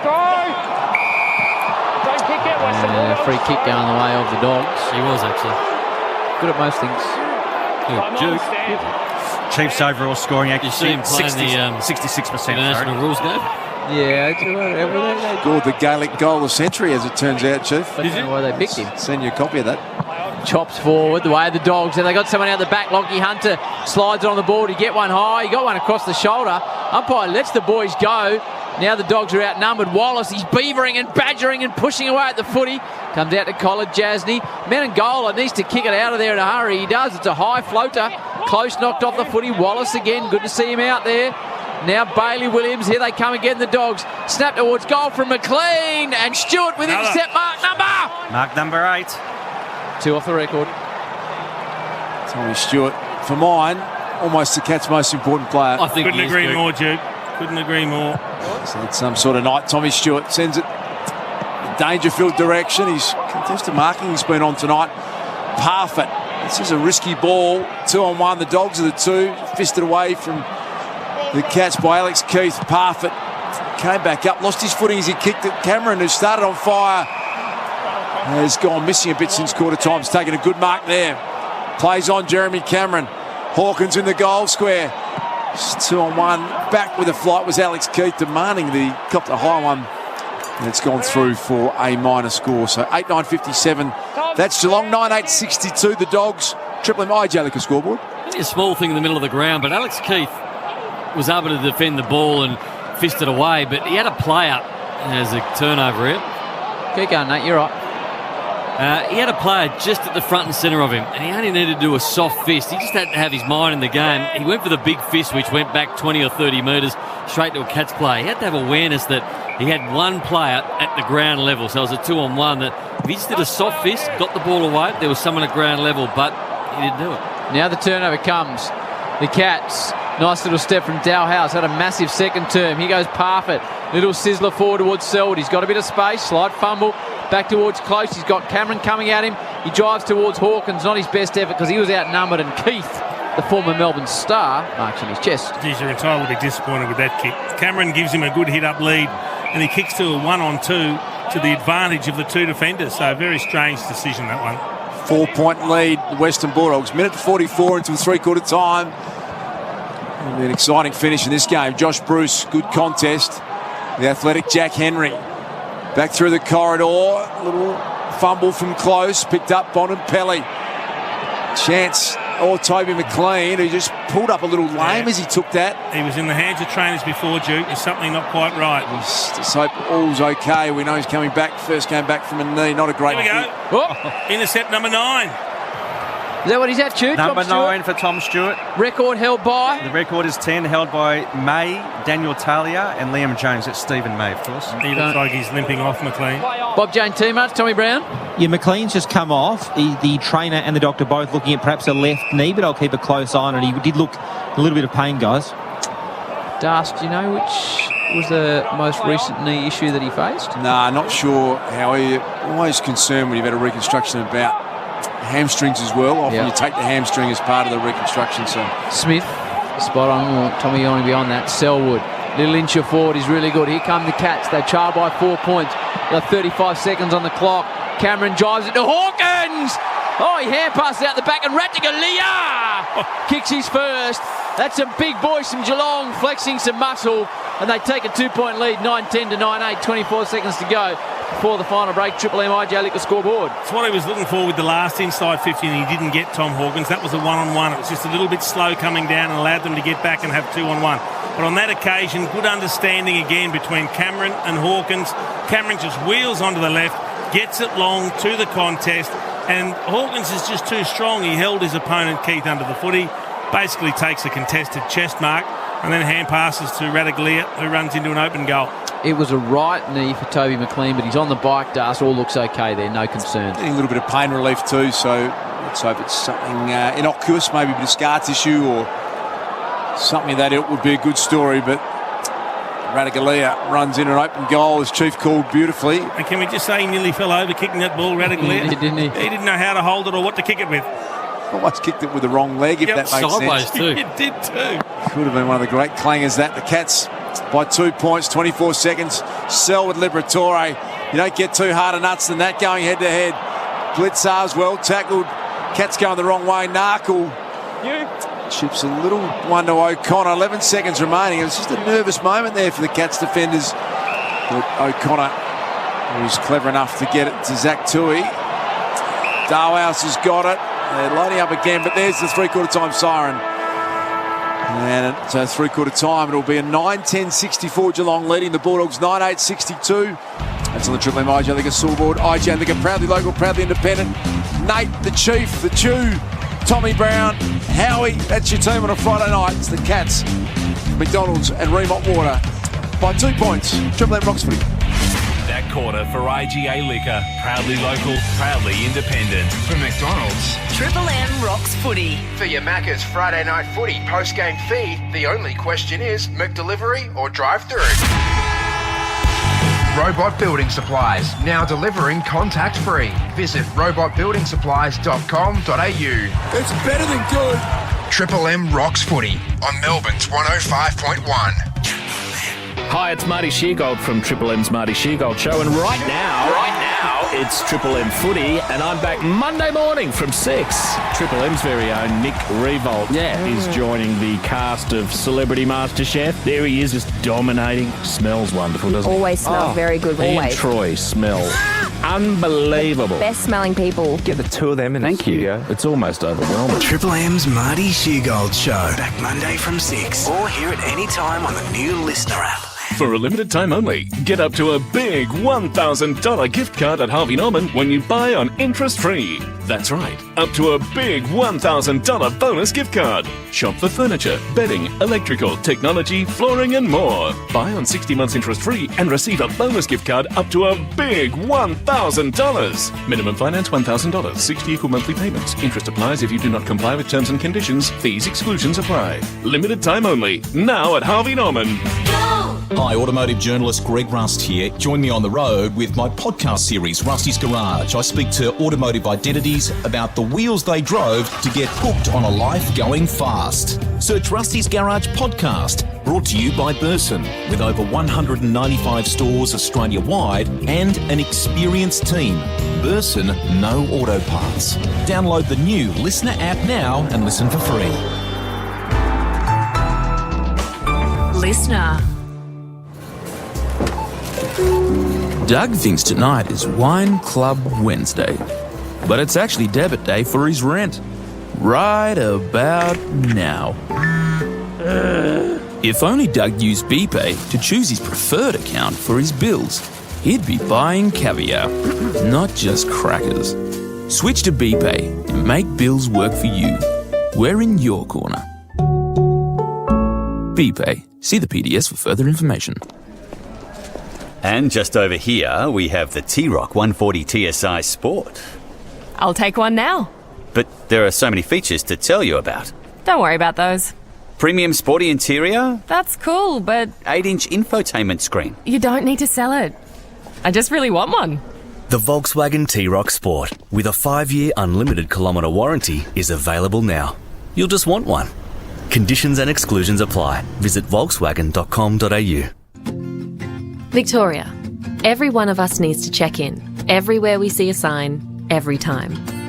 Checking in only takes a second to do, but every time we do, it means we can stop the spread of coronavirus and protect our businesses, our communities, and each other. So let's all check in. Everyone, everywhere, every time. For more information, visit coronavirus.vic.gov.au. Authorised by the Victorian Government, Melbourne. Robot Building Supplies, now delivering contact-free. Visit robotbuildingsupplies.com.au. It's better than good. Triple M rocks footy on Melbourne's 105.1. Triple M rocks footy. This quarter for Choice Hotels. Need a break? Book direct and save with Choice Hotels. ChoiceHotels.com. Yeah, we got the close one on a Friday night. Square quarter time. Cats 7 at half time. Cats 2 at 3/4 time. 9-10-64. The Doggies 9-8-62. Scott's got a couple. Bruce has got 3. All single goal scorers for Geelong. That's on your Triple M Choice Hotels scoreboard. Need a break? Book direct and save with Choice Hotels. ChoiceHotels.com. Bob Jane T-Mart to get end of financial year monster deals on tyre and wheels. Ends June 30. BobJane.com.au. T Brown. Howie, a big injury toll already tonight. Yeah. Mitch Duncan early in the game. It looks like a PCL or a medial. Obviously, that'll be scanned tomorrow morning. It was ice just below the knee, top of the shin, but Geelong confirming to me it is some type of knee injury. Aaron Norton, one of the Dogs' best players, suffered a rib injury in that collision, heavy collision with Buse right on half-time. He was subbed out. Toby McLean just coming off late in that quarter. I think he's okay. He's been in the huddle. He sort of went on the exercise bike and almost worked it out. So hopefully there's no issues there. He's just coming back, as we mentioned, from that right knee injury. And, of course, Rowan and Cameron had a reasonably significant sort of head clash earlier earlier in the game, but they've both played on and haven't had an issue. So a pretty big injury toll tonight. It's going to be intriguing to see how this last quarter goes. Of course, the Bulldogs coming off a break, so maybe that'll play some type of role. Love you, Tommy. Love everything about you. As well as Tommy, we've got the Chew Man with the Triple M Red Z Lenders, Red Z Lending Loans for the self-employed. What do you got, Chulenko? Well, 12 lead changes to date. Fourth quarter's won this year. It's tight. Geelong 7, Bulldogs 8. How old is Joel Selwood? Joel Selwood is 33. 33. The way that he's played, the uncompromising brand of football he's played for so long, you'd think it would take its toll on him at some stage. Yeah. 3 quarters of footy, he's had 26 touches, 8 clearances and kicked a goal and going as well as ever. He's just a machine. Has he built a nice house down Barwon Headsway too? Beautiful. Oh, it's a real sort of council approval stuff. Big, luxurious, very nice. On the water? Well, pretty good. Sort of closer to the golf course, but a very, very nice setup there, Nate. Good sized pool. Yeah, nice. Not like the Judds. You get more than 2 people in it. What are your thoughts on this one, Nate? Well, it's been a clearance battle. So whoever's had the sway of the clearances, and the Cats got a couple of easy ones out of the middle and kicked some goals. I feel like the Dogs have worked harder for their goals. The Cats have kicked not so much easy goals, but I just think their setup going inside forward 50's been a little bit better than the Dogs. Now, it does take its toll. Chief just said it takes his toll on Joel Selwood, who's had such a great game. But when I look at who's kicked the easier goals tonight and who possibly has more run in their legs, I'm just thinking the Cats have just kicked the easier goals. The Dogs have had to work really hard for theirs. I mean, it's a 50-50 game. It's an arm wrestle, but I'm tipping the Cats. Yes. I'm actually with you. Yep. I'm just feeling that way. I just think their ability in tight games to get results, game after game after game, and we know how good they are down here. What do you reckon, Chewy? I'm going for the Bulldogs, Howie. I reckon they'll win for the first time since 2003 at this venue. All right, here we go. Set for a start in the final term for McDonald's and Ream Hot Water. Triple M Rocks Footy. Ask your plumber to install a Ream. They're steady, they're hot, and they're strong. And which of those teams is going to be able to fulfil that statement? Bontempelli trying to get a clearance towards English. He spirals at a hand pass. Liberatore, looping ball. Hunter, good build up from the Dogs. 70 from home. Hunter, a little sliding ball over the back, and it falls in the hands of the unlikely man Scott, who's kicked a couple and will line up for his third from directly in front. It was lucky for Hunter then. He made the right kick in the end, but he did have Mitch Wallace just darting back inside forward 50. It was an easy little chip over, and Mitch Wallace would have been having a shot. Yes, he would have been right on his range. He kicked it to a pack of players, Lockie Hunter, but lucky that somebody was able to mark it and having a shot at goal from a better position, but he missed the first one. For a third goal, you'd imagine this is career high. Chew hooks it slightly, but it hits the post. 11 games before these 6 goals. So what's his biggest bag? 2 majors is his PB. And he's stuck on it, but that point gives them a 1-point deficit, 64-63, Dars. For McDonald's and Ream Hot Water, Triple M Rocks Footy. Here's 2, he's got the barrel and got a piece of it. Look at it go. Ripped it down the middle. We love it. Fisted back, Menegola. Nice tackle, Mitch Wallace. Guthrie got it to Atkins. He worked his way through a Lockie Hunter tackle. Got it to the wing, and Gardner Rizal would have double fisted over the boundary lines. Underrated, Chief. I love it. Oh, it looks so good. Now, that one didn't quite have the distance of a couple we've seen from him. It went very high, but cold night down there. Still the big barrel looked good, and they set up for it, which was good. Intercept marks, Tom Stewart, Chewy. Intercept marks, he's taken 9, Howie. The record is 10. Righto, keep an eye on that. The Chew Man will be all across it with the Red Zeds. McDonald's and Ream Hot Water, Triple M Rocks Football. Parfitt, hands and knees, got a shove in the back. Umpire said play on, lads. Isaac Smith punts it off the ground, it's out on the full, so the Dogs will relaunch off half back. You're seeing the big talk, didn't quite spin on the Triple M and Harvey Norman replay. Get a bonus gift card up to a big $1,000 at Harvey Norman when you buy on interest-free. Conditions apply. Legislate for the talk. Got to make everyone from fullback's got to kick at least 1. Oh, that's a good idea. And you think the outside 50 talk should be worth more points? 12 points. Kick one outside 50, Howie. You're on the rules. Oh, that would have been the 10th intercept. 10. Yes, he dropped it. Here's Bruce, though, on the rebound. Has got it. Got the run. It wasn't a great handball to Scott. Mitch Wallace sliding in. Selwood's been enormous, as Chief said a moment ago. Picked up by Kolajasny. Parfitt. Well tackled, Mitch Hannon. Nailed him in the tackle. Actually, Bruce looks a bit distressed down there. I think he's got a poke in the eyes. One in the eye, yeah. Not all red. Not a nice feeling, that. Short one to Lockie Hunter. And with Norton out, medical sub, we need that eye to come good. Hunter's got the ball. That side 50 would be beyond his range. He signalled that he's going to have a shot, but Tim English lurking ominously. Pops it up in that direction. Oh, Bontempelli from nowhere has taken an uncontested mark, and the eye roll from Tom Hawkins. He looked around and said, how did that happen? Well, Marcus Bontempelli, in the last couple of years, has been able to kick these goals in big moments, big times, set shot goal kicking. And this is probably the difference between him and Dangerfield's goal kicking. Bontempelli's been able to do it regularly in front of goal, and this is a big moment for the skipper. The superstar young captain, just 25 years of age, directly in front. Bontempelli's missed. That's a bad miss. That's a bad miss. Scores level 9-10-64 apiece. Triple M Choice Hotel scoreboard. We love the pressure of a big game. Go another barrel.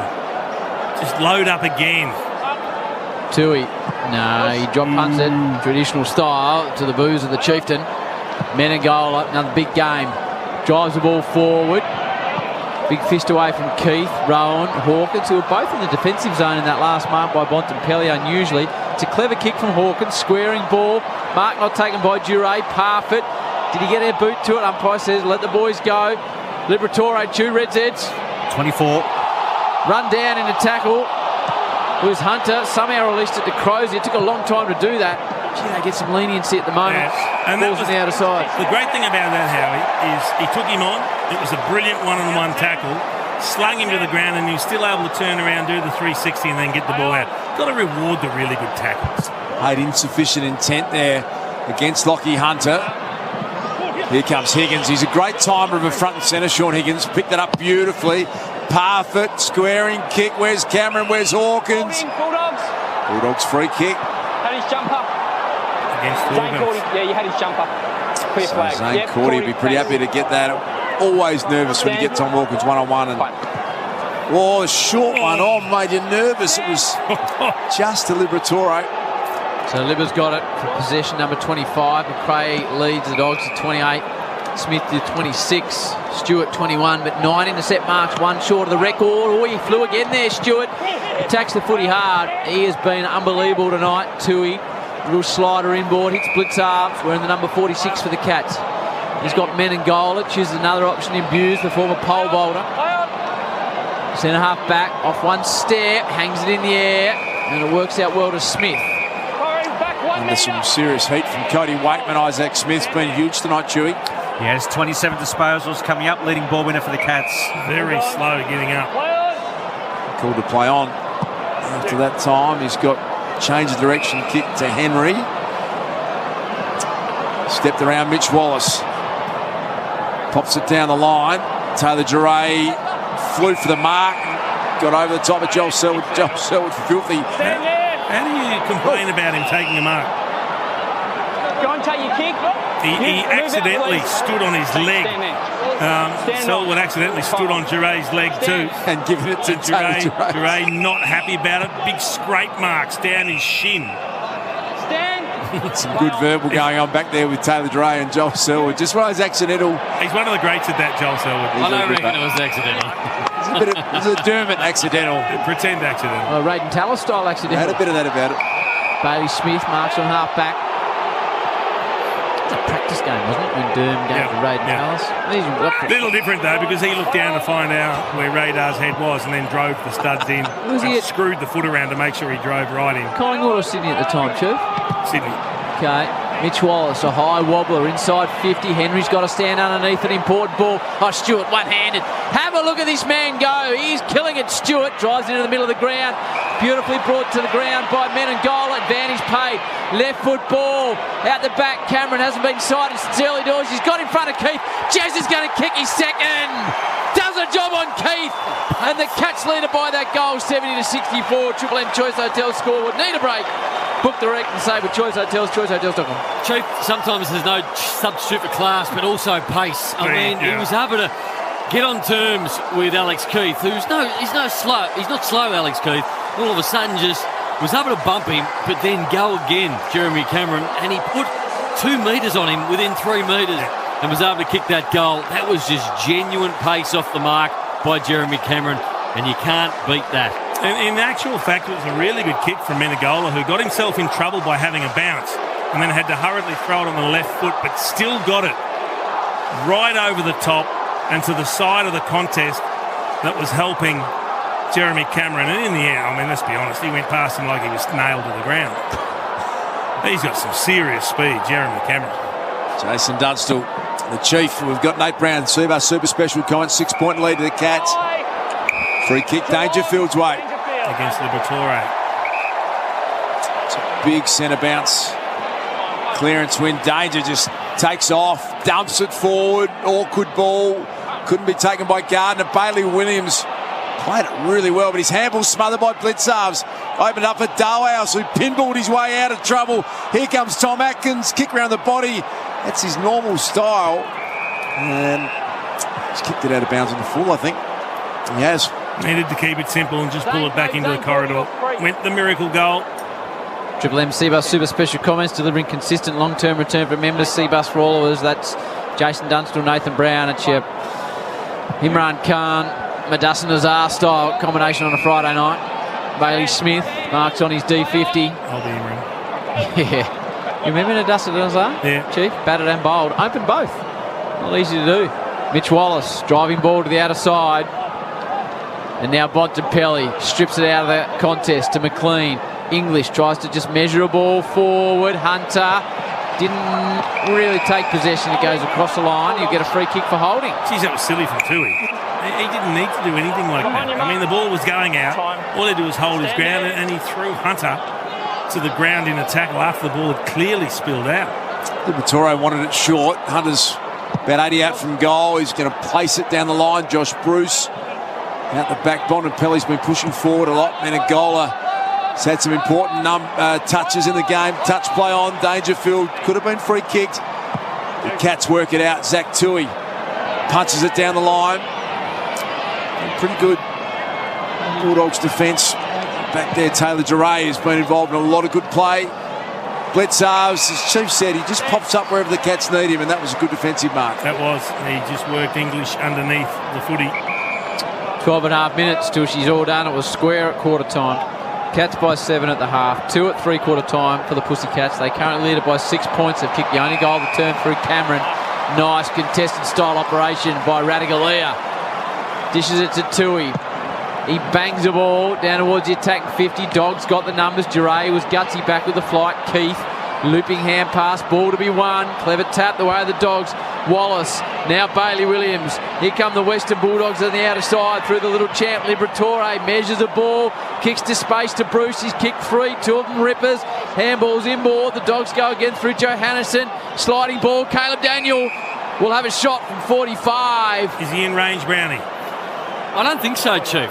I think he's a beautiful kicker of footy, but he's going to kick his 50 late in the game.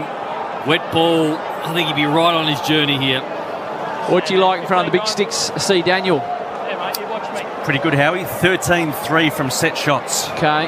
Where's his favourite distance, Stu? Inside 40. Okay. He's on 48. Swings out. Nails it. Absolutely hammers it, does Caleb Daniel. His chest is out. And he says, Nathan Brown, get stuffed. Yep. Bang! Top that, Nate. He gave you the double bird then, Brown. 70 apiece. Triple M Choice Hotel scoreboard. It's a good kick. It was a very good kick. And what he was able to do is use the new rules because he couldn't kick it from 50. He did the big wind up round the corner, didn't he? He was able to get the 47 by running past the man on the mark. And I said 50, then he put it 15 metres past the goal. So he actually kicked it about 58. He got a piece of it. That was good. John Hawkins has been in a bit of difficulty the last few minutes, holding the back of his neck, taking some deep breaths. Not quite sure what happened, but this game has been like this basically from the start. Just when one looks like they get a bit of breathing space, the other bounces back and they just keep making a contest of it. Didn't panic, Johannesson. Very important. 10-10, 70 apiece, and they're big stakes in this game too, man. If the Bulldogs win, they go top of the ladder guaranteed. Yeah, spot on. They've got a very healthy percentage coming into today's game at 150. And the Cats would be very much eyeing off a top 2 finish and win tonight. Keeps them in that range. Dangerfield, Selwood, the superstars fighting hard for it. Blitzarves tried to muscle it through to Narkle. Dangerfield hacked it out of midair. Still hasn't really gone out of the centre square. Picked up by Josh Bruce. He's tackled by Close. Cats fans right on the ball. They get it. He had it tucked under the left arm as he tried to break the tackle, and then Let him have the ball, when he got please. pulled to the ground, he just let it go. Patrick, can you move out? Thanks. So no real arguments there. Wait. It's a big effort from young Move out, thanks. Close. Time on. Pull down the big man. 13 lead changes. Scores have been level further 8 times. So this is a belter on a Friday night. And Bailey Williams back there. It's taken by Smith. Parfitt, right forward pocket. Win the banana. He's kicked it 40 metres the wrong way. Parfitt. Extraordinary. He didn't just miss it. It was a clearing kick. He nearly got a rebound 50 for the Dogs. Trying to kick the banana, and there was a despairing lunge from behind. Bailey Dale, I think it was. Just put enough pressure on him, and he kicked the wrong side of the footy. Cats are pressing, 10-10 apiece, 10-17 on the clock. Tom Stewart's on 9 intercept marks. Disposal record is 10. He's in some pain, Tom Hawkins. Gardner. It's a sort of neck issue. His vertebrae. He couldn't compete at that boundary throw-in on that occasion. He's going to come off too. We'll get there to Tom Brown in a minute. He's had back problems, I reckon, in the past. How's he looking, Brownie, Bob Jane? He's been gesturing to his neck for about the last 10 minutes. He doesn't look in pain for the moment, but he's just pointing now to that back vertebrae of that upper neck area to the doctor, so I'll keep a very close eye on it. Narkle bangs it inside 50, only as far as Bailey Williams. The Dogs got the answers at the moment. They kicked the last. 1 goal apiece this term. It's 10-10 apiece. Ripping game on a Friday night. Who's going to get the bit between the teeth? Stewart, possibly the best man on the ground. His hand pass doesn't work out, though. Now the Dogs on the outer side. Gets it to Bailey Dale. He wants something up ahead. Tries a little chipper. Doesn't quite work out at Mitch Wallace. Bounced off his chest for Mitch. Gives it inboard to Rourke Smith. Goes back to Bailey Dale again. Back by hand. And now McRae wobbles it forward. Gets through everyone. Zach Tui at the back is safe. Ever reliable Zach Tui. He sends it out to Dangerfield and Bontempelli. What about the class with those two? Bontempelli's little slap on in favour of Mitch Hannon, but back the other way is Higgins at half back. His clearing kick a little too high for Close. Bailey Williams a good player. Ooh. Big contest coming up. Williams won it for the Dogs. Short kick to Hannon was well done. And Mitch Hannon, who is a noted goal kicker, can shoot from about 45 metres, Browning. If a turnover from the Cats, you don't see them turn the ball over. First of all, a kick to Dangerfield, just set up a little bit, allow Bontempelli in. And then the next one to Bailey Williams. So they made the mistake twice, and this man's pressure has been really good all night. He deserves a goal. Four seasons at the Demons, kicked over 50 goals in that time. He always had that one to the near side, but that point gives the Dogs the lead, 71-70. 8:21 remaining in this game on the Triple M Choice Hotel scoreboard. At the moment, it's the Bulldogs that look like they've got the run in the legs too. 1 point lead. Tommy Hawkins just looks sore on the bench. Yeah. On the Harvey Norman replay, Stewart, yet another possession. Bangs it to the outer side. Gets through Cameron, who looked like he'd tear it apart in the first quarter. He's been pretty quiet since. What are his numbers on the Reds Edge tube? Yeah, Jeremy Cameron, 12 possessions and a couple of goals. Only 7 touches and a major since quarter time. Still looks sore, doesn't he, Chief Big Tommy? He can't really turn his head either way, much more than probably 45 degrees. Pinched nerve almost in the neck you get sometimes. It'd be like Tilt Carter if he comes back out there. He's getting some heavy manipulation of it, and it is not tickling, let me tell you. Putting the thumbs into the back of the neck and really trying to work it. That doesn't look good, Chiefy. Rod Carter. Now Menegola. Kicked 1 goal in 266 games, Rod Carter. Did he? Yeah, where'd he kick it from, Nate? Running goal from half forward. Right, running goal half forward. Did he play on you, Chiefy? I did. Yeah, he flogged me a couple of times. Did he? He was one of the ones that taught me a bit about it early on. Parfitt sends the Cats into attack. Rowan. Well done, Crozier. Williams high up and under kick to the edge of defensive 50. Dre sat underneath it. Menegola went the defensive fist, and Jeremy Cameron. Talk me through his night, please, Stu, mate. Jeremy Cameron.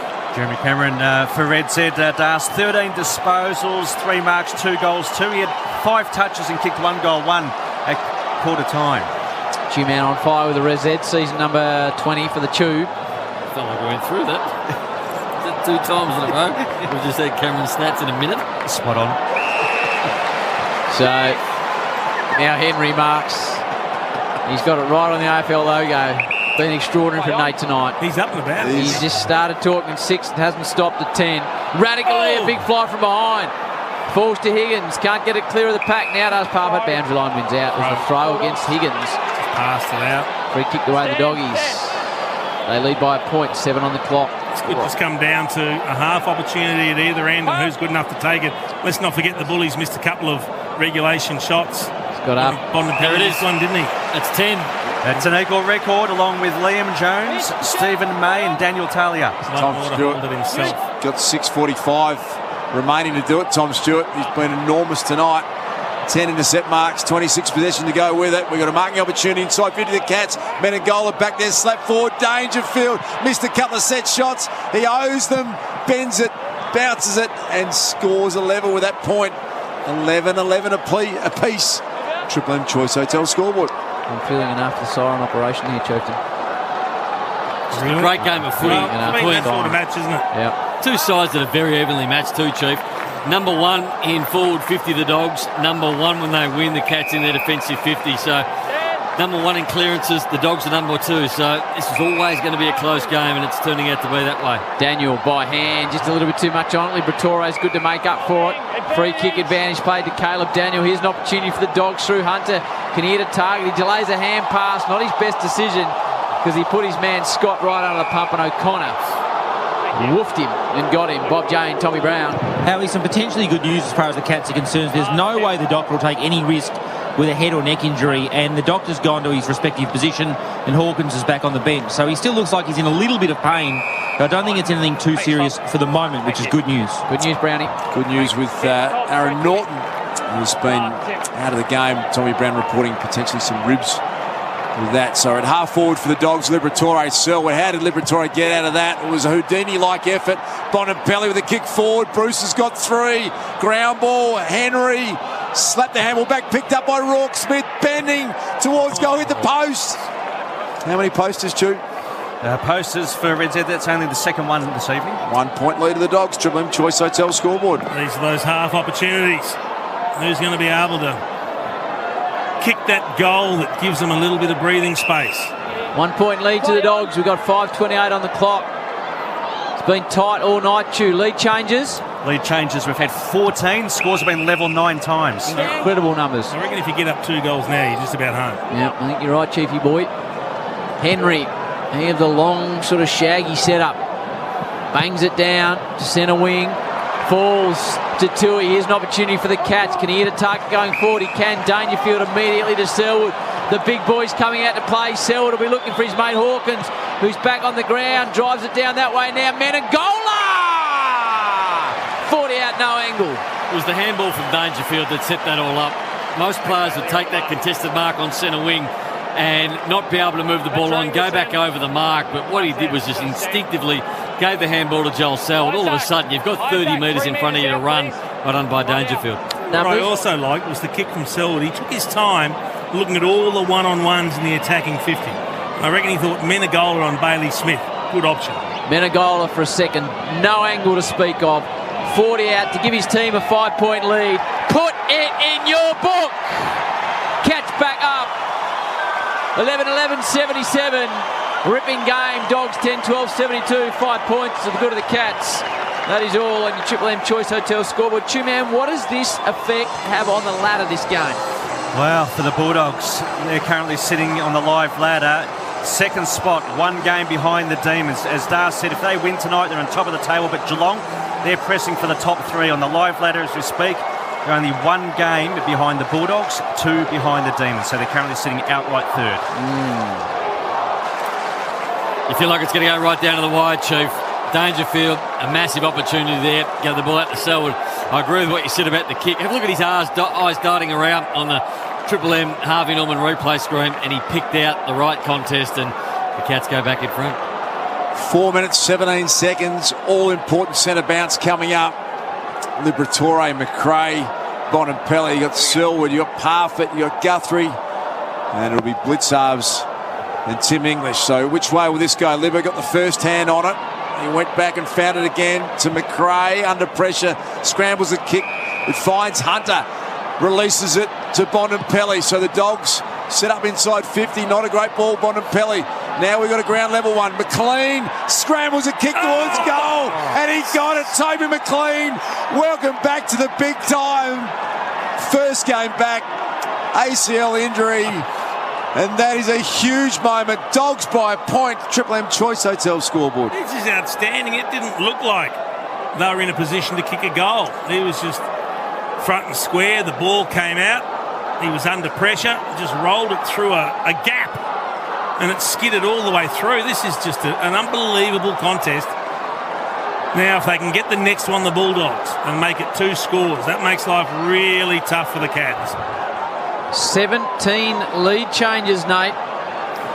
How good is Liberatore in tight when you think he's being tackled and he somehow just gets that little hand pass out? 17 lead changes, and the Dogs lead it by a point. We've got 3:53 on the clock now. This is the centre clearance. All the big boys are in there. Who can extract it out of the middle? Goes the way of the Cats. Blitzarves rucks it and roves it. Bangs it forward. Can the Cats reply? Bouncing ball. Danger for the Dogs. Rowan's in the vicinity. Gardner needs to release. The Dogs hack it out of defence. Might work out though. They come off half back now. Here come the Dogs reloading. Bontempelli delays the hand pass. He wants to switch. He's got a long ball on the outer side. It's good from Bontempelli. That's Hunter. Marks in front of Smith. Oh, loose players everywhere. He has. Can he find one? Oh, he goes to a contest. How the Geelong player hasn't been awarded a defensive free kick giving away to Waitman, I'll never know his views. It just laid on his back. He shakes his head too. He's laughing, Waitman. He goes, you've got to be kidding. That's a free kick all day. 1 point ball game. The Bulldogs lead by that solitary point. 3:19 remaining in it. It's half forward for the Dogs. Blitzarves taken away by McRae. Back to Lockie Hunter, who's been edged over the line and will be thrown in. How about Lockie Hunter's night, Truman? Lockie Hunter, Red said 23 disposals. He's also taken 10 marks. And still Tom Stewart on 10 intercepts, Chewy, equal leader. He is, Howie. Competition history. Yep. All right, more important things to be done here. AKA the game. Selwood gets one high. And you're shaking your head about, Chew? No, I'm just immersing myself in the game, Howie. Okay. So Joel Selwood's got it on defensive 50. His team trail by a point. You've got 2:51 on the clock. So what can he do? The super skipper tries to run around the man on the mark. In the end, forced to kick a contest on the outer side. Free kick. Bulldogs. Going the way of the Dogs. Big decision. Not against you. Here's the mark. It's going to Taylor Duray. It's been solid tonight at half-back. Clock ticks down to 2:31. 1 point ball game. Huge finish coming up. Duray long down the line. He wants Bruce to contest. Henry. Been brave all night with that, Chief. Gone for his marks. Yeah, he's backed himself. They've got to take risks to get through the Dogs' defence, you think? Set marks 23-9, I think that was. As Duray takes one back the other way. 10 of those, as we know, equal record-breaking true man. Yeah, it is, and Tommy Stewart and Henry, he's taken 5 himself. 2 minutes on the clock. The Dogs by a point. Triple M Choice Hotel scoreboard. Need a break? Book direct and save with Choice Hotels, choicehotels.com. Every moment counts now. Waitman. How does that happen? He marked pretty much uncontested, Chief. A long high kick and he takes an overhead mark and he's the smallest bloke. Tries to slide it, bang inside 50. Good tackle by O'Connor on Bailey Dale, who snuck forward. 1:39 on the clock as it stops. So the game in the Bulldogs' hands. They'll press up. They need one clear possession and then just pass the ball around. They'll get that opportunity. Liberatore inboard as far as Waitman. This is the ball to be won. This is the game right on the line now. Waitman rows to Liberatore. Fumbles it. Tries to spirit it out off the ground. Smith. The Cats chance to reload through the man of the moment. Stewart falls over. Atkins got to hit a target out of defensive 50. Goes to Dangerfield, who hoofs it down the line. One-on-one contest is huge down here. Anthony Scott juggled. Mark's been paid.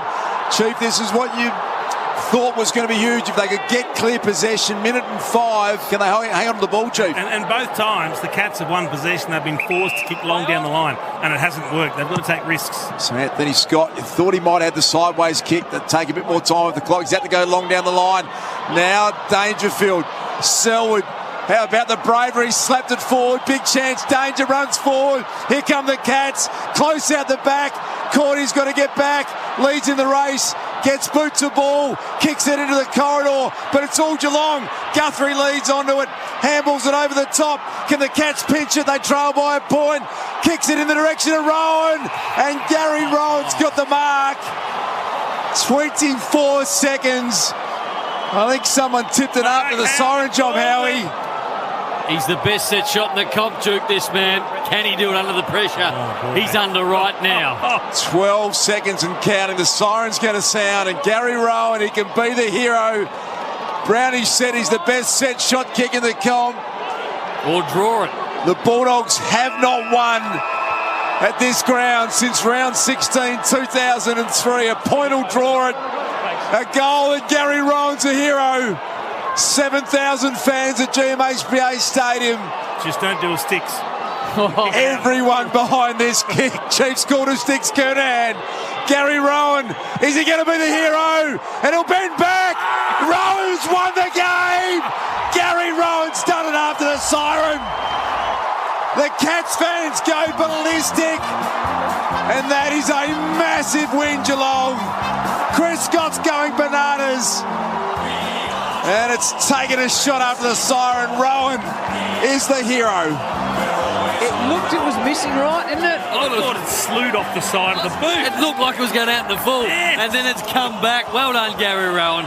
The best set shot in the comp. He took his moment. He took his challenge and he kicked the goal. That is brilliant. Well done. Almost get the feeling, Brownie, that a point and a draw might have been a fitting result, given the way these two had struggled all night and there was no separation between them. Yeah, and again, Joel Selwood and Patrick Dangerfield come up with big moments. Dangerfield got a clearance and then got it to Joel Selwood, who was good enough to stand up in a tackle attempt, but slapped the ball 25 metres to Jeremy Cameron, who then got the handball on. I mean, there's so many things that happen in the game of football, but that one moment from Joel Selwood was brilliant. That was going right, and you thought, is it going to score? And then the looked like a shank, didn't it? Swung back in. Extraordinary stuff. You'd imagine we'll hear from Gary Rowan shortly. A kick after the siren, the Cats get it done. 12-11-83 to the Dogs, 11-12-78 on a fantastic game of Friday night football. Chew the ladder before we hear from, I would imagine, Gary Rowan. Well, Melbourne's still on top of the table, one game clear of the Bulldogs, who are currently sitting second, I should say. Geelong, they're sitting third on the live ladder, one game clear of Brisbane, Port Adelaide, Sydney and the Eagles. Of course, they all have a game in hand. Here's Richie with Gary. Pretty good. I know, just back my routine. So all I have to do is I have full confidence in my routine. That's what I did, and it went through. And you do, as you say, you're a very good kick at goal. So that's immediately what came through your mind. Just go back, do my routine. You're very confident in it. Yeah, I just went back and just calmed my nerves, went through my routine, and then the result was finished. The only thing lacking, mate, is the full house here at the Cattery, but it's good to be back here with some people. Yeah, no, it was great. Obviously, not everyone turned up, but to everyone at home, it was on the couches. This is for you as well, so it was good to have a crowd here, but would have loved everyone here. And they're the wins you need, tough wins. That was a hard game tonight. It was an arm wrestle. It wasn't pretty. That sets you up moving forward into the season. Come September, you'll probably play these guys again. Yeah, we knew it was going to be a hard contested ball all game, so we just got to stick with them, and then we're lucky at the end. But yeah, we knew it was going to be a hard one, but those close finishes, knowing the younger boys what to do at those close stages to get the end result. Gary, having a really good year, and you've brought Jeremy Cameron into this side, and it really has changed that whole dynamic. And do you think you're benefiting from that? Definitely.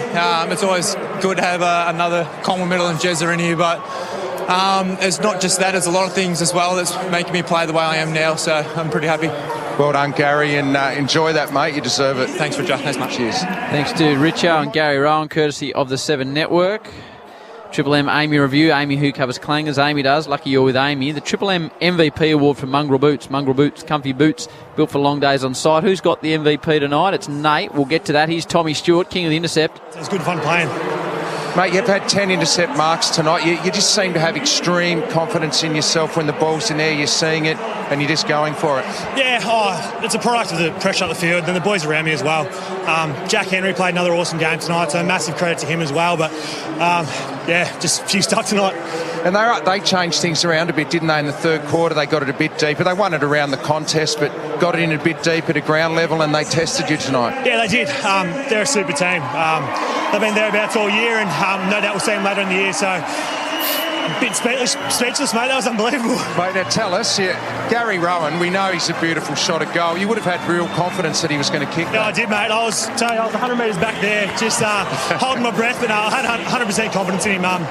He's a beautiful set shot, and he works really hard on it, so he should back himself in. It was unbelievable. Yeah, it was unbelievable. And mate, whenever we talk about you, everyone mentions Matthew Scarlett. He must have been a huge influence on you. Yeah, he has, mate. He's been a fantastic influence on me, and not only him, but having Corey Enright as an extra set of ears as another champion defender. But all the coaches have really worked hard on me, and hopefully they're starting to see some good things come out of it. Well, they certainly are. 10 intercept marks, an outstanding game. Well done, Tom. Cheers, Richard. Cheers. Great set of statements from Matty Richardson, and well answered by Tommy Stewart. Dominated tonight with 10 intercept marks. He was absolutely fantastic. Was that a clip for Richo?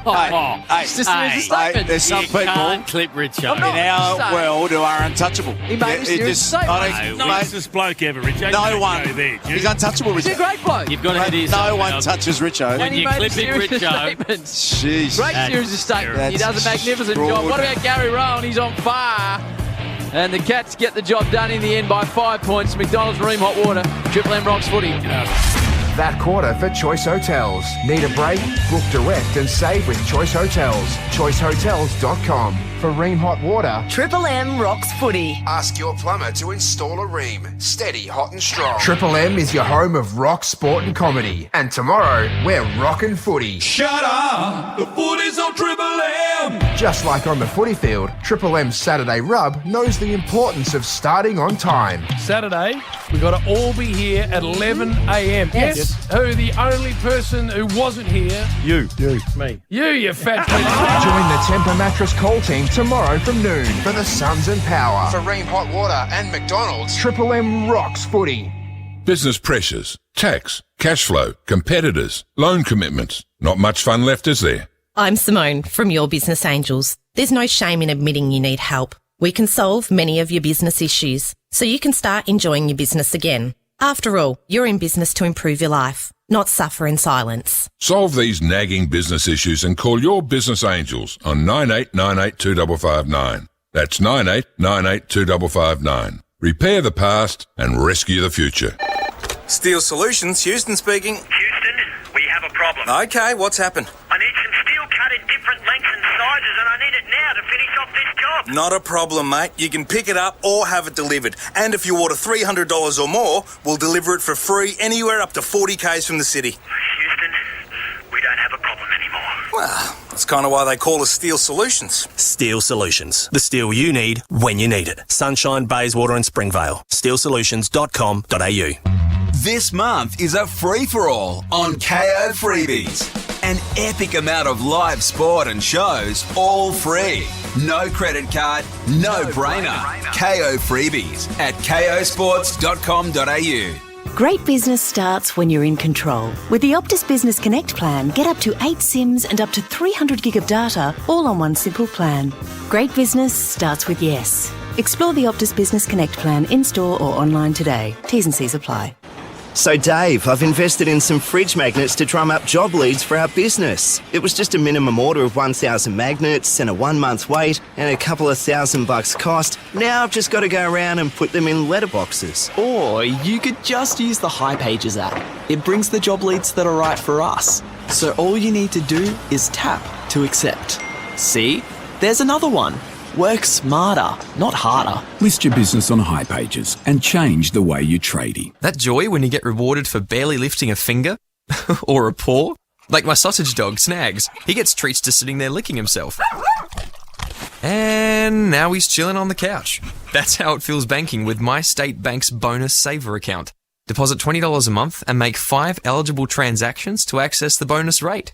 So now you can earn more by doing less. Sign up at mystate.com.au. My State Bank Limited. Or in human speak, T's and C's apply. AFSL 240896. Oi, Les. Yeah, what was that brand you were talking about yesterday? You know, has all the best tradie products. Has a great bonding agent. What? Look it up. Phone, look up best bonding agent. Looking up best bondage agent now. What? No. Bonding. Just look up best tradie products. Oh, taking you to seeker.com.au now. Yeah, Seeker. That's the one. Seeker. All the bonding agents a tradie needs and more. Triple M rocks footy. The Triple M Footy Review. Amy. Who covers clangers? Amy does. Lucky you're with Amy.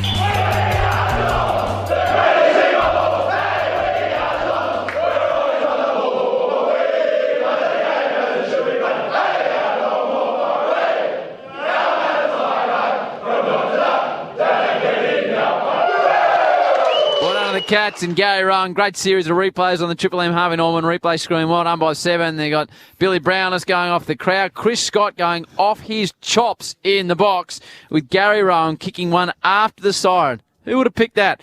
The Cats 12-11-83 to the Dogs 11-12-78 by 5 points. Gary Rowan's second goal after the siren delivers the win for your Friday night footy feed. Post game, the only question is McDelivery or drive through. From McDonald's and Ream Hot Water, Triple M Rocks footy. Man, statistically a great game of footy. Certainly was. And Thomas Stewart, 27 disposals, 13 marks, 10 of those intercept, which is an equal record of any player. For the Bulldogs, Liberatore had 30 disposals, along with 11 clearances and 8 tackles and a major. And Bont, he racked up 30 and kicked a major as well. And our man Luke Darcy on the board at the Bulldogs. He's got a dog in the fight, but you wouldn't know it from his call of the final goal. Check this puppy out. The Bulldogs have not won at this ground since round 16, 2003. A point will draw it. A goal, and Gary Rowan's a hero. 7,000 fans at GMHBA Stadium. Just don't do a sticks. Everyone behind this kick. Chiefs called a sticks, Kernan. Gary Rowan, is he going to be the hero? And he'll bend back. Rowan's won the game. Gary Rowan's done it after the siren. I'm big boy. Oh, you just want a good game, Howie, don't you? And that was a cracker, wasn't it, to get a good finish? Nailed it, Gotta love it. Gotta love that moment. Nailed it. The Triple M MVP award for Mongrel Boots. Mongrel Boots, they are comfy boots built for long days on site. The leaderboard after round 13, Wines Oliver, 17, Walsh, 15, the Bont, 14, Merritt, who signed a big deal this week on 12 alongside Darcy Parish and Dustin Martin. Well, there's some players that I need to apologise to because you could have fit 5, 6, 7 players in tonight. Apologies to Caleb Daniel. I thought his game off half-back was really good. Liberatore had 30 disposals and kicked 1 goal. But apologies also to Menegola. He hasn't left Libra out, has he? I gave 1 vote tonight. I thought Marcus Bontempelli was the Bulldogs' best player. 30 disposals, kicked the goal, most metres gained, and when they needed something, 11 inside 50s. Bont was your man. Libba was good, but he wasn't as good as the Bont. Nothing for Libba. 2 votes. Yes, Nath. To Joel Selwood. Oh, yes. He almost got 3. It was a cliffhanger with him and Thomas Stewart, but Selwood 29 disposals and a goal. Spoiler alert. Thomas Stewart 27 disposals, 15 intercept possessions, 10 of those were marks, equaling the record, and I thought he was one of the major reasons why the Cats won. Yeah, and just to repeat, nothing for Libba. He just missed out. He just missed out, Chief. Okay. Very good from you. Can I just say, Nate, one of your best, particularly second half performance. He was fine last week. But I found the key. What do you think? What's Why the key? were you more focused What's the key? tonight? Why were you more focused tonight? Just excited about tomorrow, Chief. Now, what's excited the key? about tomorrow. I'm going to get home. I'm going to cook a lasagna tomorrow. I've got a bottle of Saint Henri to have tomorrow. And when Another I do one? that with my lasagna, Really? it's going to be great. Yeah. Do you often have a shower after a big game like this tonight, I Nate? do. He does. You have to go home and just, He's got an loosen off, Duke. extraordinary post-game ritual, Chief. He's in good. He's happy. I'm thinking about joining the Shakers. I'm thinking about joining the Shakers on the basis I can just get the sort of space that Nate gets. It's How extraordinary. much are the odds on Henri's if you're going to knock one of those out tomorrow night? Oh, I think they're... What do they retail at? From IJ Liquor? 90-ish. 90s. That's 2 for the weekend. That's 180. That sort of stacks up. What do you got on tomorrow, Chewy? It's been a big year in cricket. Back here in the Triple M studio, Howie, North Melbourne v Brisbane. Oh, yes. That'll be a belter. Yeah, we saw what happened last Sunday, didn't we, with the North Melbourne game? How are you feeling about the Roos? I think we'll be competitive for 3 quarters. Where's that? Is that Tassie? Down in Tassie, yeah. Speaking of the Spa, Tell you what, when they draw the Kangaroos, is it half as bar? Yeah, we half the time frame, but now I've got to refer to stats, Brownie. If the pressure rating gets over 300, that's when I fire up the spar as well, because the winds have been very lean for North. I've got to hang my hat on something for Mrs. Chew. Chewy doing a bit of funny gear late, which is never not really good, a strong point. What's on for you tomorrow, Chieftain? You got the day off. Fox will give you the day off, so what's on tomorrow? I have to catch up on some much-needed sleep. It's been one of those tough weeks, so just looking forward to kicking back and relaxing. Nice. Been tough about it. And just haven't slept the way I'd like to. Okay. Really? You know, face has been heavy because there's a goiter on one side of it. It's giving me a sore neck.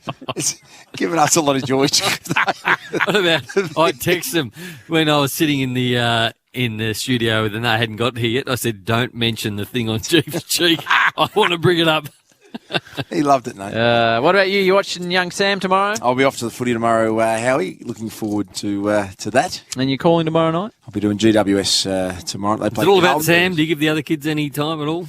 Oh, we reward achievement in our house. And no, you idiot. You idiot. I'm not going down your Demir Brown path. Well, I think that's it here. Unless our relays want to open up 1, 2, 3, 5, 3, or no, we've got to go. The relays are signing off.